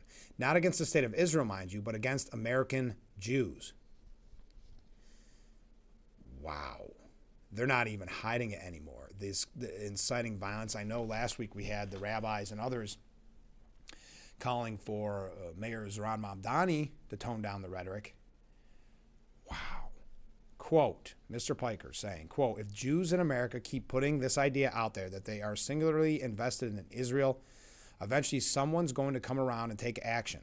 Not against the state of Israel, mind you, but against American Jews." He has 3.1 million followers on the streaming platform Twitch, 1.9 million YouTube subscribers, and 1.7 million followers on X. He is a leading voice of the socialist left, which is becoming, because of the caving of people like Hochul and the caving of other Democrats to, stoop and bow essentially to the socialists because they're so scared of them. That is, it seems to me, the majority of the party. Remember the polls we had last week showing the overwhelming support of socialism by Democrats? He was commenting on an audio recording that purports to capture Democrat Michigan State Senator Jeremy Moss saying, "The entire purpose of my career is to make sure America continues to support Israel." Mr. Moss flatly denied saying this and says the audio is fabricated. It first gained traction after his primary opponent posted it on X. Mr. Moss, who is Jewish, is the Democrat nominee for Michigan's 11th congressional district, which Democratic Representative Hallie Stevens is vacating after her unsuccessful U.S. Senate bid. Mr. Piker says in the clip, quote, "I don't know how people don't recognize how dangerous this predicament is, how dangerous this is for Jews. You're running around basically You're running around basically tying your entire identity to a country that will inevitably be seen as basically Jewish ISIS. And you're saying all Jews, this is all we care about? You're making anti-Semitism worse." So now talk about blaming the victims. Jews could be attacked because you're making it worse. Wow. Representative Hillary Schlatten condemned Mr. Piker's remarks, saying Hassan Piker's call for violence against American Jews and directly naming a Michigan elected official and future congressional colleague, Jeremy Moss, are unacceptable, full stop. I know, I don't like full stop, but that's what she wrote. Piker is a hack who thrives on hate, shock, and awe because he lacks substance. It's dangerous for everyone. We should all be calling out this disgusting rhetoric so it loses its grip on our politics once and for all. It has no place in Michigan and no place in our country. You can't say it has no place. When asked about this, the Democrat Party continues to say that they're a big tent. I'm sorry, you can't. It was Ken Martin who said when some of this anti-Semitism, I believe it was Zohran Mamdani, came out, he said, "It's okay, we're a big tent. We'll deal with it. We're a big tent."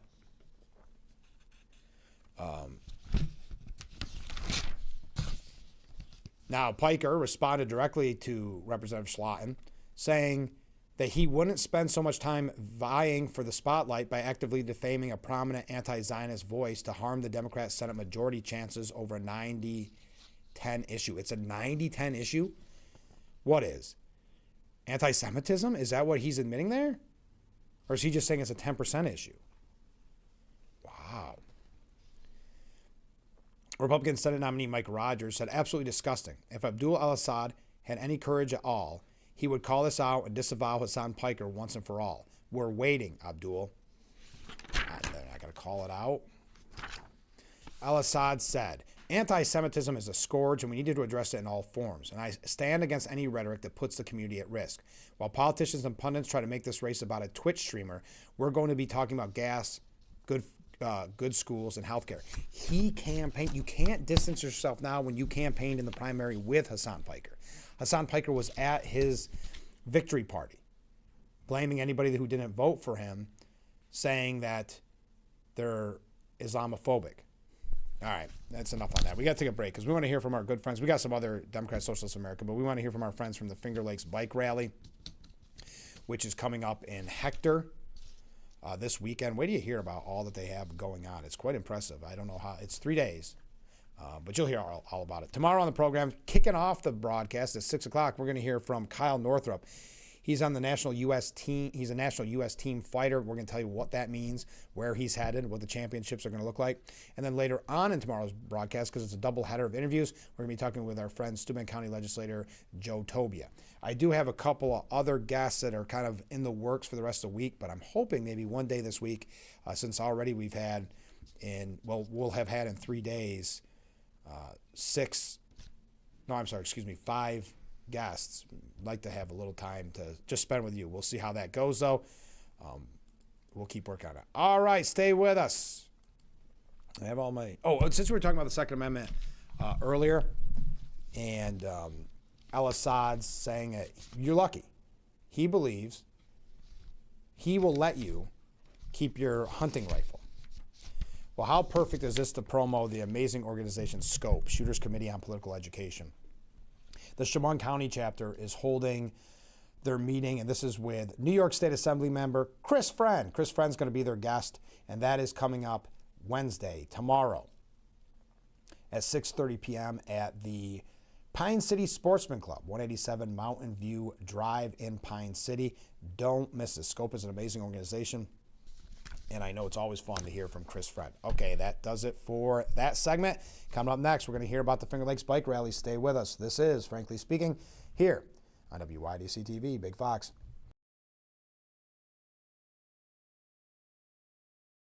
Don't forget to visit our Facebook page at Big Fox News. Watch news from the Twin Tiers and catch local events on Facebook.com/Big Fox News.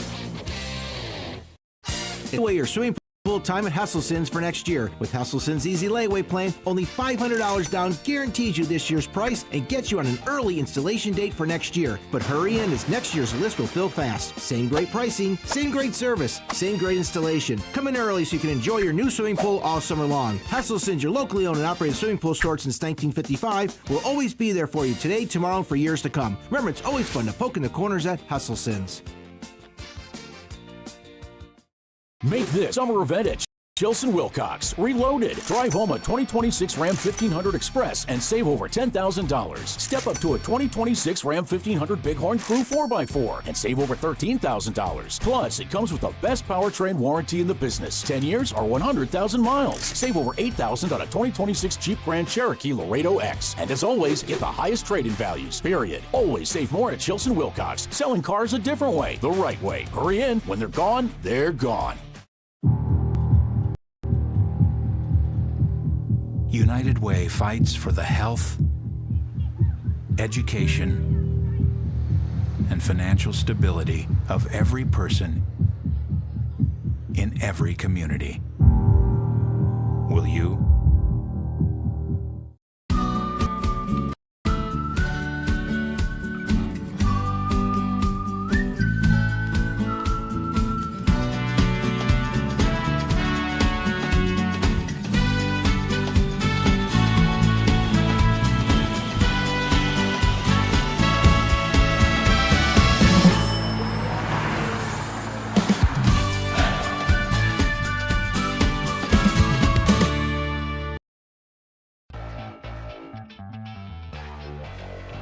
Frankly Speaking Roof Cam.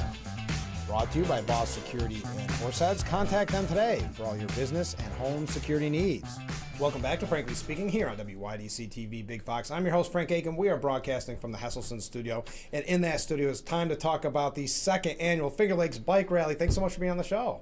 Thanks for having us. So tell us, last year was such a success, you decided we're going for year 2. Is that it? Yes. Yeah. How is it different this year than last year? Is it easier to plan? Well, a lot more involved. Yeah, I'm looking at the schedule. It's insane. We have some quite big events this year based on... Yeah. Just last year's success, right? Because you said last year was just one day. Yeah, it was a lot for one day. Jam-packed the day. It was run, and everybody had a great time. A lot of positive feedback about it. We actually put it together within a couple months last year. Really? Yeah. And this year we had the advantage of working on it since the last one up till now. Right. How many people does it take behind the scenes? Is it just you two, or do you have a lot of people working on it? It's just us two. Oh, wow, really? Us two. Yeah. Wow. Besides our host, of course. Of course. Audrey at the Boar's Nest, her and her husband have been a huge help to us. We couldn't do it without them. Gigantic help. Where do you come up with all these ideas? We're going to talk about some of the things that are happening, but it's really a wide array of events for, now it's Thursday, Friday, and Saturday. Just things that pop in your head that sound fun? Well, our main event with attraction would be the Wall of Death. Yeah. That's so explain that. What is the Wall of Death? So it's a group of guys that travel the country, and they have a cylinder-style wall, wooden wall. Yeah. And they ride around it on antique Indians and Harleys. American Motor Dome Company is the actual name of the people that put it on. We actually have a woman that will be riding really? her bike this year in that Alexis. Yes, Alexis and Bill Applegate. And when is that? Every day? Yep, Thursday, Friday, and Saturday. Okay. Yep. Wow. I bet you they're probably wanted throughout the whole country. It's probably pretty unique that you got them here. Oh, yeah. They're on the road a lot. They just actually left a show to come to us. Oh, that's cool. So it's got a good reputation from last year. Is there anything that you're looking forward, other than the Wall of Death, anything that you're looking forward to specifically, each of you? I'm really excited to have the cigar lounge there. I think that's great. I love this. Take a break, smoke a cigar, and watch the event happen. Axe throwing, that's another fun Moto Rodeo. event. The Moto Rodeo is a lot of fun. They're friends of ours, the couple that comes in and does the bike show, the bike races, the games. Yeah, so it'll be a nice blend of that, the Wall of Death, the axe throwing. Great music. Yeah, great music. Lots of bands, music, DJ, tattoo artists. Lots of vendors this year, a lot more with a lot different things than we had last year. And the community's really involved in it because you were having it right in the heart of the Finger Lakes. So we're a perfect spot to bring the whole entire community together, families. It's not even just for motorcyclists, it's for everybody to come. There's something there for everybody. I'm glad you mentioned that because I don't have a motorcycle, but if I want to attend, there's plenty to do. As a matter of fact, you could argue there's maybe too many things to do There's a lot for to the do. schedule. There's a lot. A lot of campers, excuse me, a lot of tents and campers coming in. And what I liked and we talk about community on this program a lot, and what I like that you, I think, specifically mentioned, and something that I saw online, that it's about bringing kind of tourism to our area, and it's also about the community, growing kind of the community. Yes. Yeah, especially, with the wineries and breweries really blowing up in this area. The tourism's just absolutely insane. And, I work at the local Harley-Davidson dealership, Finger Lakes Harley, which is one of our premier sponsors. Right. And the amount of bikes that we have coming in from all over the country is just, it's absolutely amazing. The riding around here, it's by far some of the most gorgeous riding area in the country, in my opinion. I've ridden all over. A lot of people that have come and visited just can't express how beautiful this area is to ride around. I couldn't agree more, and that's part of it, of course, the scenic poker run. We can't forget that. But people, especially if you're from out of the area, get to see our beautiful slice of heaven up here. Yes. When you're looking at all these things to do, there's got to be a cost to this. So we haven't talked about that. If someone needs to know, what are tickets for something like this? So last year we didn't charge. It was a first year event. We wanted to get the word out there as much as possible. This year we are charging $10 for a day, $15 for Friday and Saturday. Thursdays. Thursdays, no charge. Yeah, there's no charge for Thursday. Thursday's kind of a chill setup day. Bring your campers, set up, relax, There enjoy. will be vendors open that day. vendors, and the Wall of Death and axe throwing will be there Thursday. Okay. Those are really the only big events. Other than that, it's come and enjoy the Boar's Nest in itself and what they do on a daily basis. And they'll have music that night and Yep. bingo. Yep. There's always a packed house there. I'm sure. And we should know, because you've talked about camping, but this is such a success this year that you're sold out of camping, correct? At the Boar's Nest, we are About booked. a month Yeah. ago. We Yeah. Oh my booked goodness. up already. Now, how many? We were talking off the air, but just ballpark. How many people do you think are going to attend the Finger Lakes Bike Rally? Whew, that's a loaded question. Last year they were thinking about 200 or 300. I was thinking more like almost 1,000. I was telling him and Audrey both, and we had over 1,000 last year. So wow, we have people coming from a lot of different states this year. I was going to ask, do you know how far people are traveling? You've heard from people out of state? Oh yeah. What should someone know if they're going to attend either one day, every day? What do you think that they should know to be best prepared to attend the Finger Lakes Bike Rally? There are so many campgrounds, Airbnbs, state parks nearby. So just because camping's booked up at the Boar's Nest does not mean that there's not available spots nearby. Several places adjoining the property. Yes. There is also overflow parking that's going to be at the fire department. The active fire department is donating their property to, for people that don't have to park at the Boar's Nest. And I do want to talk about who this benefits and some of the sponsors, because we know something like this is impossible without the sponsor. But tell us about the Hot Wing contest. I forgot this part. So Audrey at the Boar's Nest puts on this Hot Wing contest, and she has her own sauces that she uses. Oh yeah. It's a good entertainment to watch these people, slowly drop off. And I'm sure. I don't know how they do it, but more power to them. Yeah, and that's on Saturday at 1 o'clock. So it's Thursday, Friday, and Saturday. So we mentioned sponsors. I know something like this, a big event like this, you need sponsors. Who is taking part in this? So our premier sponsor is Finger Lakes Harley Davidson. Okay. They're in Cayuga, New York. Audrey, of course. Audrey and Mike from the Boar's Nest. Yep. Pro Riders, Southern Tier, New York. Yep, Pro Riders is a another good one. We have a lot of smaller hometown companies. Many. Grover Cleaning, Cleaner Septic, all kinds of companies out there that have helped Cops, us Kids, out. and Toys. Yep, Cops, Kids, and Toys Hector has and been a big Burdette one. Fire Departments. And this goes to benefit some of the, as you mentioned, Cops, Kids, and Toys, local veterans, Hector Food Pantry, Hector Fire Department, Burdette Fire Department. So this is for a good cause. It's not just to have fun. And we did that as well last year. Oh, okay. Yep. And the poker run is also donating to Tunnels and Towers. Okay. So all proceeds that they earn for the poker run will be donated to Tunnels and Towers. So when you're done Sunday, what's your Sunday look like? Clean up? Probably clean up, right? A slow process, as last year was. Yeah. Just getting Hungover, around, cleaning up. talking about the event afterwards, and Mm-hmm. cleaning up all day. Cleaning Can up you and buy- already planning for the following Well, that's year. what I was going to ask. Are you getting ready for the next year?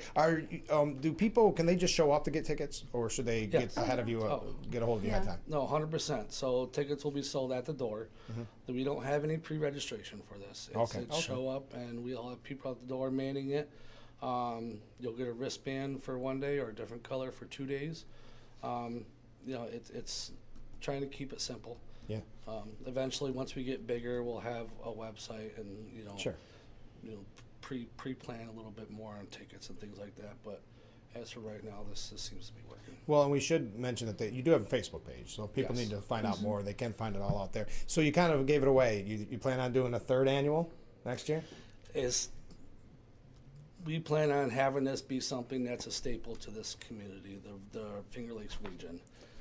I feel personally that this will go on for generations. Yeah, you just have so much going on. When you said last year it only took you a couple months to plan. How long have you been planning this? Have you really been planning since the end of the last year?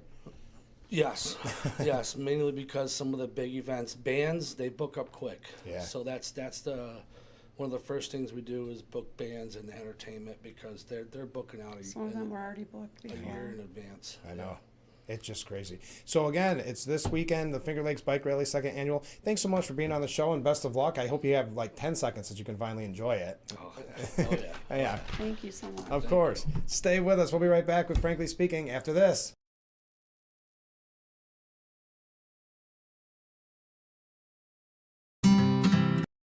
Give kids time. Just 5 minutes a day. Ask them how they're feeling. And listen.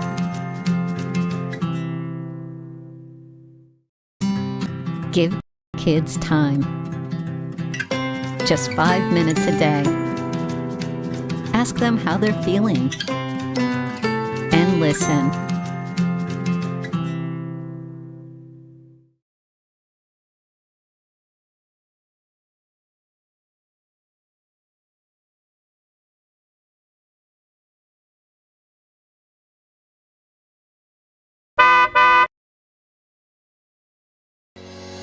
Lease a brand new 2026 Chevy Equinox 1LT all-wheel drive with Gene Lease Loyalty or Conquest Bonus for only $389 a month for 36 months. Make car buying simple. Drive your deal at Simmons Rockwell Chevrolet in Bath. MS is so uplifting. You see how the community rallies around us saying, we're going to fight this thing with you no matter how long it takes or what it takes. I love the energy at Walk MS. It is community, it is family. I can ride that high for the rest of the year. A cure is on the line for me. A cure is on the line for all of us.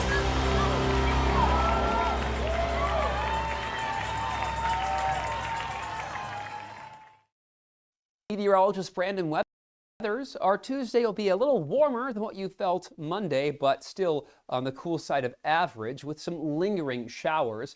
Highs that are ranging from 69 to 73 across the area. In the overnight period, we'll see another cool one with low and mid 50s. Going into Wednesday, then starting to dry out, upper 70s, getting back closer to average. 80s return Thursday, along with our next round of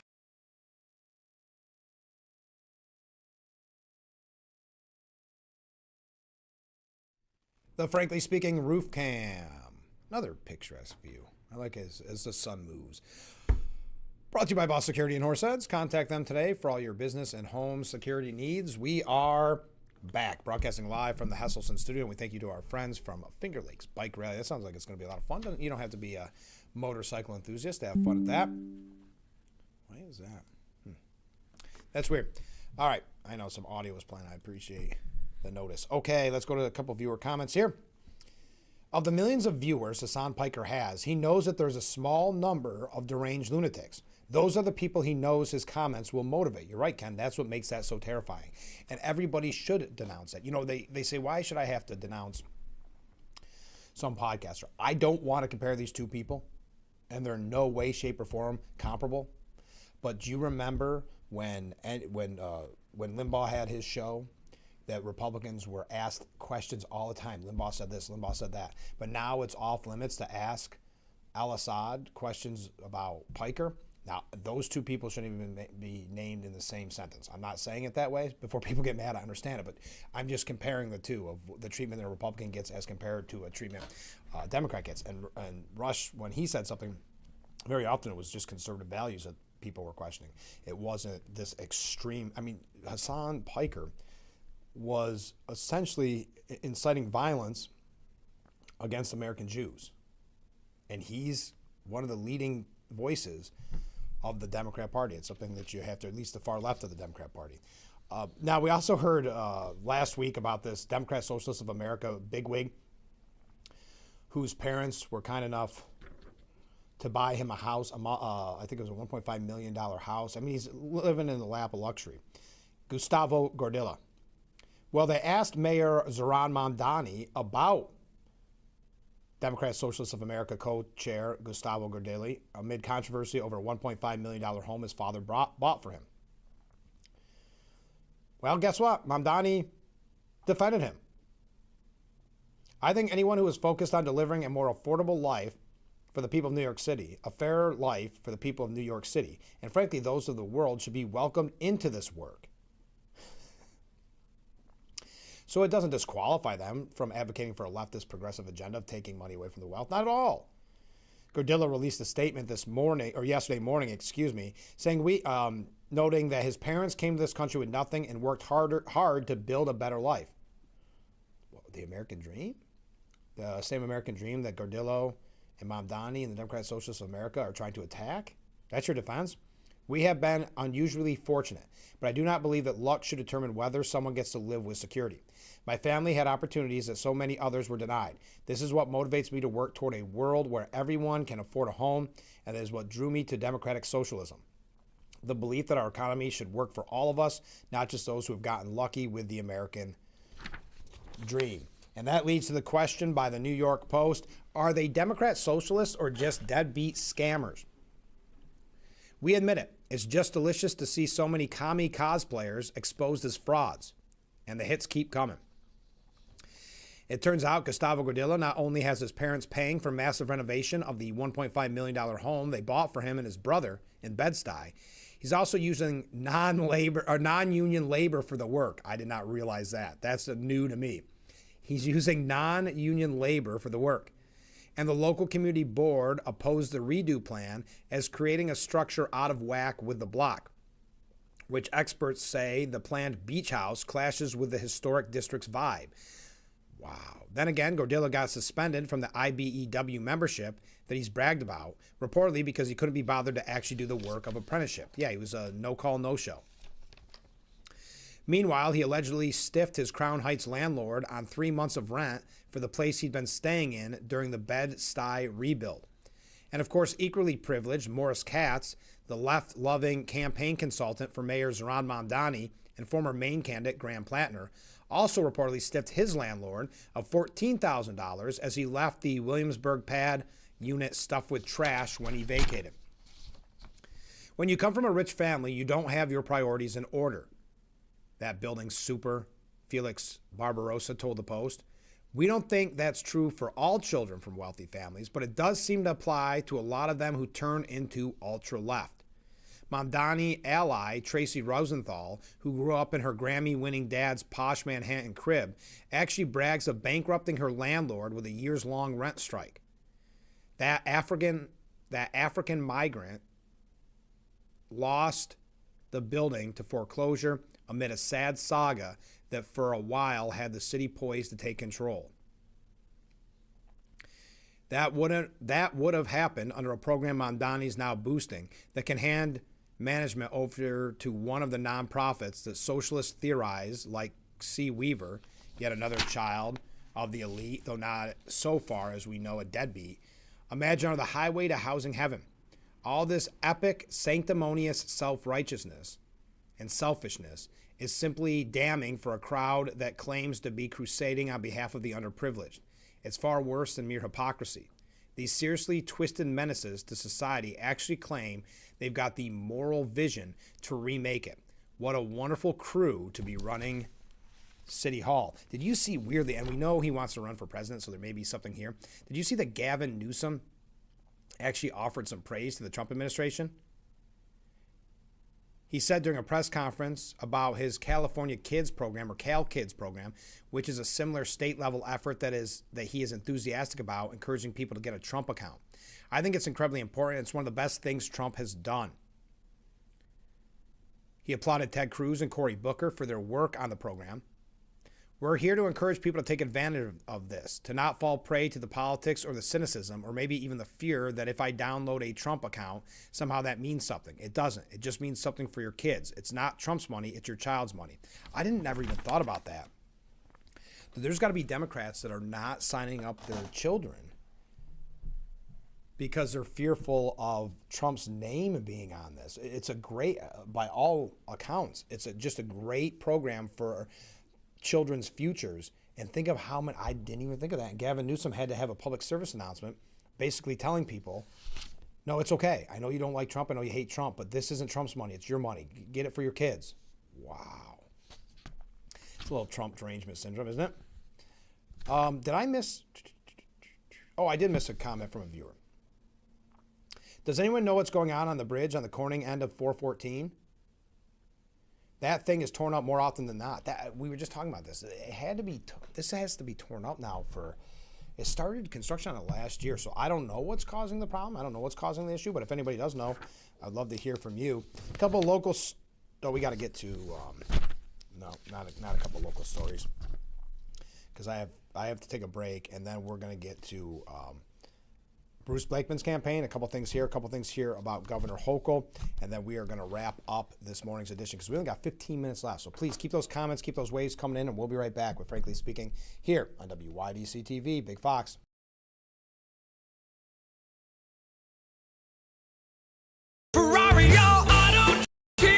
Google reviews rank Ferrario Ram the highest customer experience Ram dealer in our area. Get a new 1500 Ram Ferrario priced at 18% off. Express, Warlock, or Bighorn. Ferrario priced at 18% off. With America's best full-size truck powertrain limited warranty, 10-year, 100,000 miles. 2026 Ram 1500, 18% off. Take your pick. Make this the summer event. Visit Ferrario Ram in Elmira for your Ram 1500. Do you know that children growing up with poor air quality have smaller lungs and higher rates of asthma than children that grow up with good air quality? And unfortunately, poor communities have poor air quality. IQ Air Foundation is working to change this. Today, the IQ Air Foundation provides filtration technology to schools with poor air quality through our Clean Air for Kids program.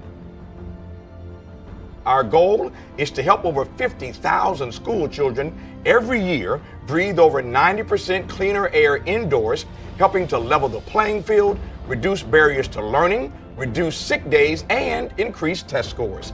Mitigating poor air quality is key to environmental justice. Help Clean Air for Kids reach more children at IQAirFoundation.org.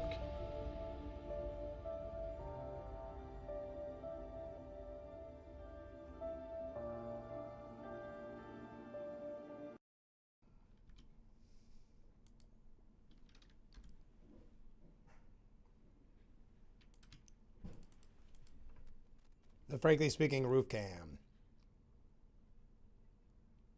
Brought to you by Boss Security in Horseheads. Contact them today for all your business and home security needs. We are back broadcasting live from the Hesselson studio here on Market Street in Corning. So we were talking about the gubernatorial race, and I know we had mentioned this numerous times, but it was really, for lack of a better word, heartwarming to see at the Steuben County Fair how many people were asking for Blakeman signs who knew Blakeman. It wasn't, I'm anti-Hochul, give me the sign with her opponent. It was some of that, don't get me wrong. But it was, I like Bruce Blakeman, I want signs, normal, plural, numerous signs. Well, a newly created political action group has vowed to inject millions of dollars into the New York State gubernatorial race to help get Bruce Blakeman elected. They're going to do so by highlighting Governor Hochul's ties to Zohran Mamdani and the radical Marxist jihadi wing of the Democrat Party. The Defend Empire State PAC was created to boost the Republicans' campaign to knock Hochul out of office by Jason Meister, a President Trump supporter who ran a Defend New York City PAC that targeted Mayor Mamdani during last year's City Hall race. We're going to initiate the most aggressive campaign to defeat Kathy Hochul and the Marxist communist wing of the Democrat Party Hochul is an enabler of. He called Blakeman a common-sense, right-of-center candidate who will be a good governor. Blakeman will be a check on Mamdani. Hochul isn't. A review of campaign records from last year's mayoral race shows that Meister had access to well-heeled donors, hedge fund honcho Bill Ackman, and the Airbnb co-founder Joseph Gabia. Each donated $1 million to his Defend New York City PAC during the final weeks of the campaign. As an independent expenditure, Super PAC, the pro-Blakeman group, can raise unlimited sums of cash.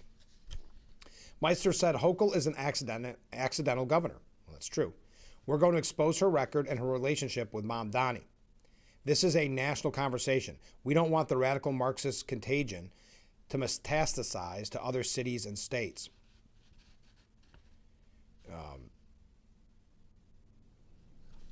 Now, I don't. Just some more money being dumped in. Great. The Hochul campaign and the state Democrat Party combined have a nearly 4-to-1 financial advantage over Blakeman, so it's important to get a little bonus money in there. Now, Governor Hochul is getting slammed in a new ad for attempting to shift focus away from her record by blaming Trump and, by extension, Bruce Blakeman. It's the second ad released by the Super PAC Strong and Safe New York, a pro-Blakeman group bankrolled by Knicks owner James Dolan, targeting Hochul in a $1 million media campaign running on digital and streaming platforms for multiple weeks. The new 30-second spot features footage of the governor saying, "We have Donald Trump to deal with." Kathy Hochul blames President Trump for everything, the narrator says. But the president didn't raise our energy bill 48 times. Hochul did. He didn't put illegal migrants in hotels and stick us with a bill. Hochul did. The president didn't raise taxes and tell New Yorkers to get the heck out. Hochul did. We don't need a governor who will shift the blame. We need a governor who will lead. Bruce Blakeman for New York. The spot counters a multi-million-dollar ad offensive the Hochul campaign launched last week. And I mentioned this on the program last week, and I mentioned it when Mayor John Buckley was kind enough to ask me on his program, The Pulse, this past weekend when we had Joe Semplinsky on. Okay, Joe Semplinsky was the one before. I was on with the mayor. Excuse me. I'm getting them mixed up. I love it. I love the program. But we got talking about the Blakeman campaign and the fact that Governor Hochul is so fearful of Blakeman that she put out a multi-million-dollar ad campaign. Now you're saying, well, she's got the money, so why wouldn't she do an ad campaign? It wasn't the, hey, I'm great, pat myself on the back ad. It was an attack ad on Blakeman. You don't do an attack ad that early on, before Labor Day, spend that kind of money on your opponent, unless you're a little bit concerned. You've got to keep that in mind, a little bit concerned. Now, a recent Siena University poll had them within 10 points, which is still better than Zeldin was doing at this point. We're going to talk a little bit more about this. I see some comments, some waves coming in. Stay with us. We're getting ready to wrap up today's edition. So get your last second comments in, and we'll be right back. Make this the summer event at Chilson Wilcox. Reloaded. Drive home a 2026 Ram 1500 Express and save over $10,000. Step up to a 2026 Ram 1500 Bighorn Crew 4x4 and save over $13,000. Plus, it comes with the best powertrain warranty in the business. 10 years or 100,000 miles. Save over $8,000 on a 2026 Jeep Grand Cherokee Laredo X. And as always, get the highest trade-in values. Period. Always save more at Chilson Wilcox. Selling cars a different way, the right way. Hurry in. When they're gone, they're gone.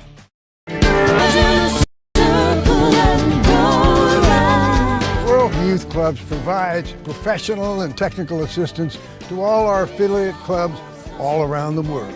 We already have 44 countries that are behind us providing safe spaces for kids, but there are 160 other countries we'd like to reach out to. Yeah. Right, Rod? Exactly. We need you to help fund the World Youth Clubs and make their dream come true. Meteorologist Brandon Weathers. Our Tuesday will be a little warmer than what you felt Monday, but still on the cool side of average with some lingering showers. Highs that are ranging from 69 to 73 across the area. In the overnight period, we'll see another cool one with low and mid 50s. Going into Wednesday, then starting to dry out, upper 70s, getting back closer to average. 80s return Thursday, along with our next round of shower and thunder.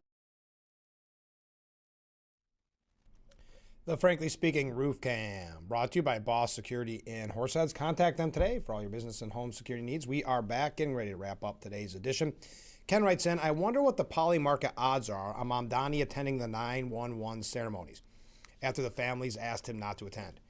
If I was a betting man, I would bet that he will attend, just to thumb his nose at the families and show that he won't be told what to do. If I'm with you, Ken, I'm with you 100%. If I could bet it, I would bet that he's going to attend, because when they asked him about it, even after the petitions were signed and asked for him not to attend, he said, I am going to support those families. So you said, okay, who said they don't want him there? You're going to support? No, it was ... I'm going to support those families by standing with them at the memorial. So I have no doubt. And yes, he'll probably be booed, just like that one event that he attended.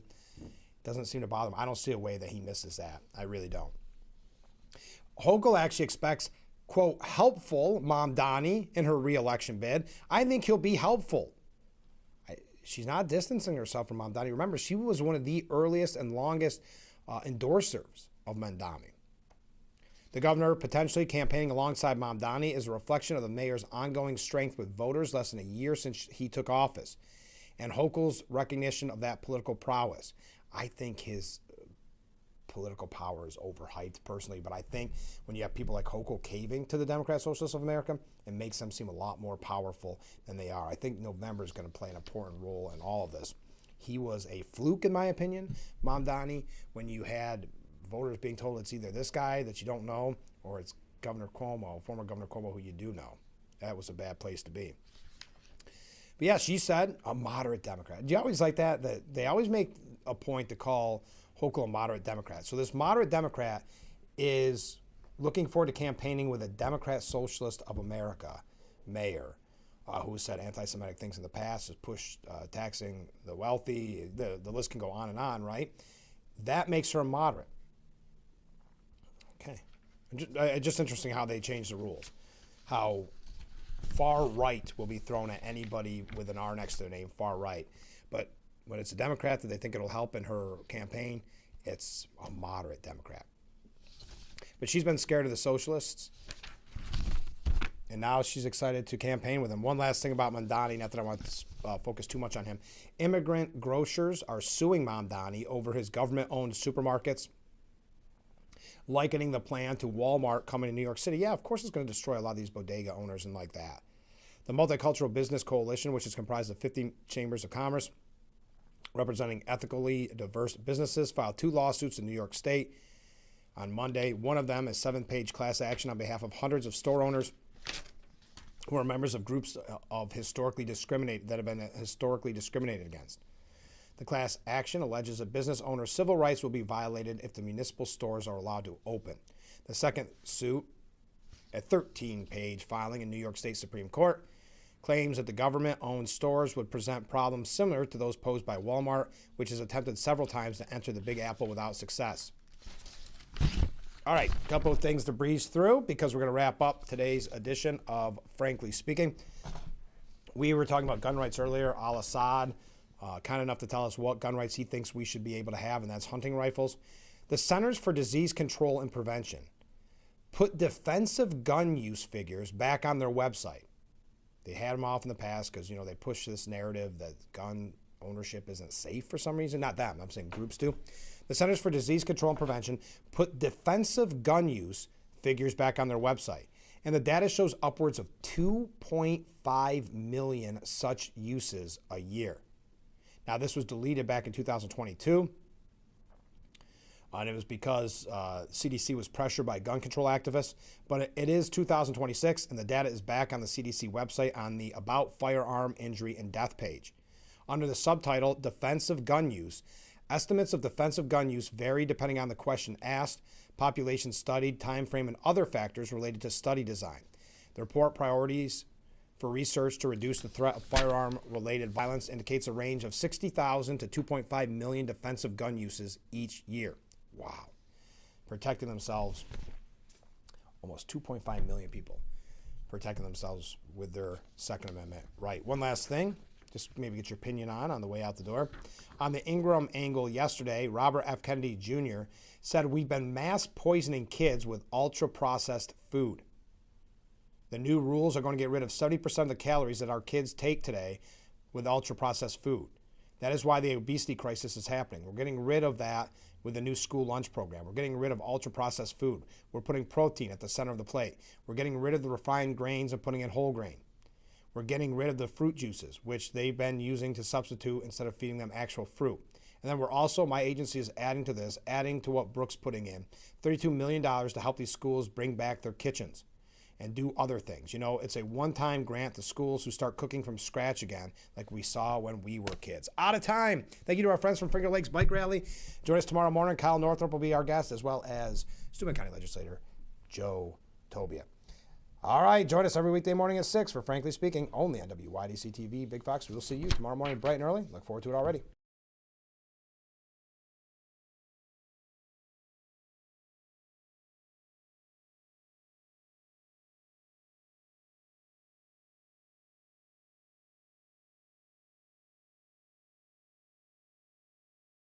It's layaway your swimming pool time at Hesselson's for next year. With Hesselson's Easy Layaway Plan, only $500 down guarantees you this year's price and gets you on an early installation date for next year. But hurry in, as next year's list will fill fast. Same great pricing, same great service, same great installation. Come in early so you can enjoy your new swimming pool all summer long. Hesselson's, your locally owned and operated swimming pool store since 1955, will always be there for you today, tomorrow, and for years to come. Remember, it's always fun to poke in the corners at Hesselson's.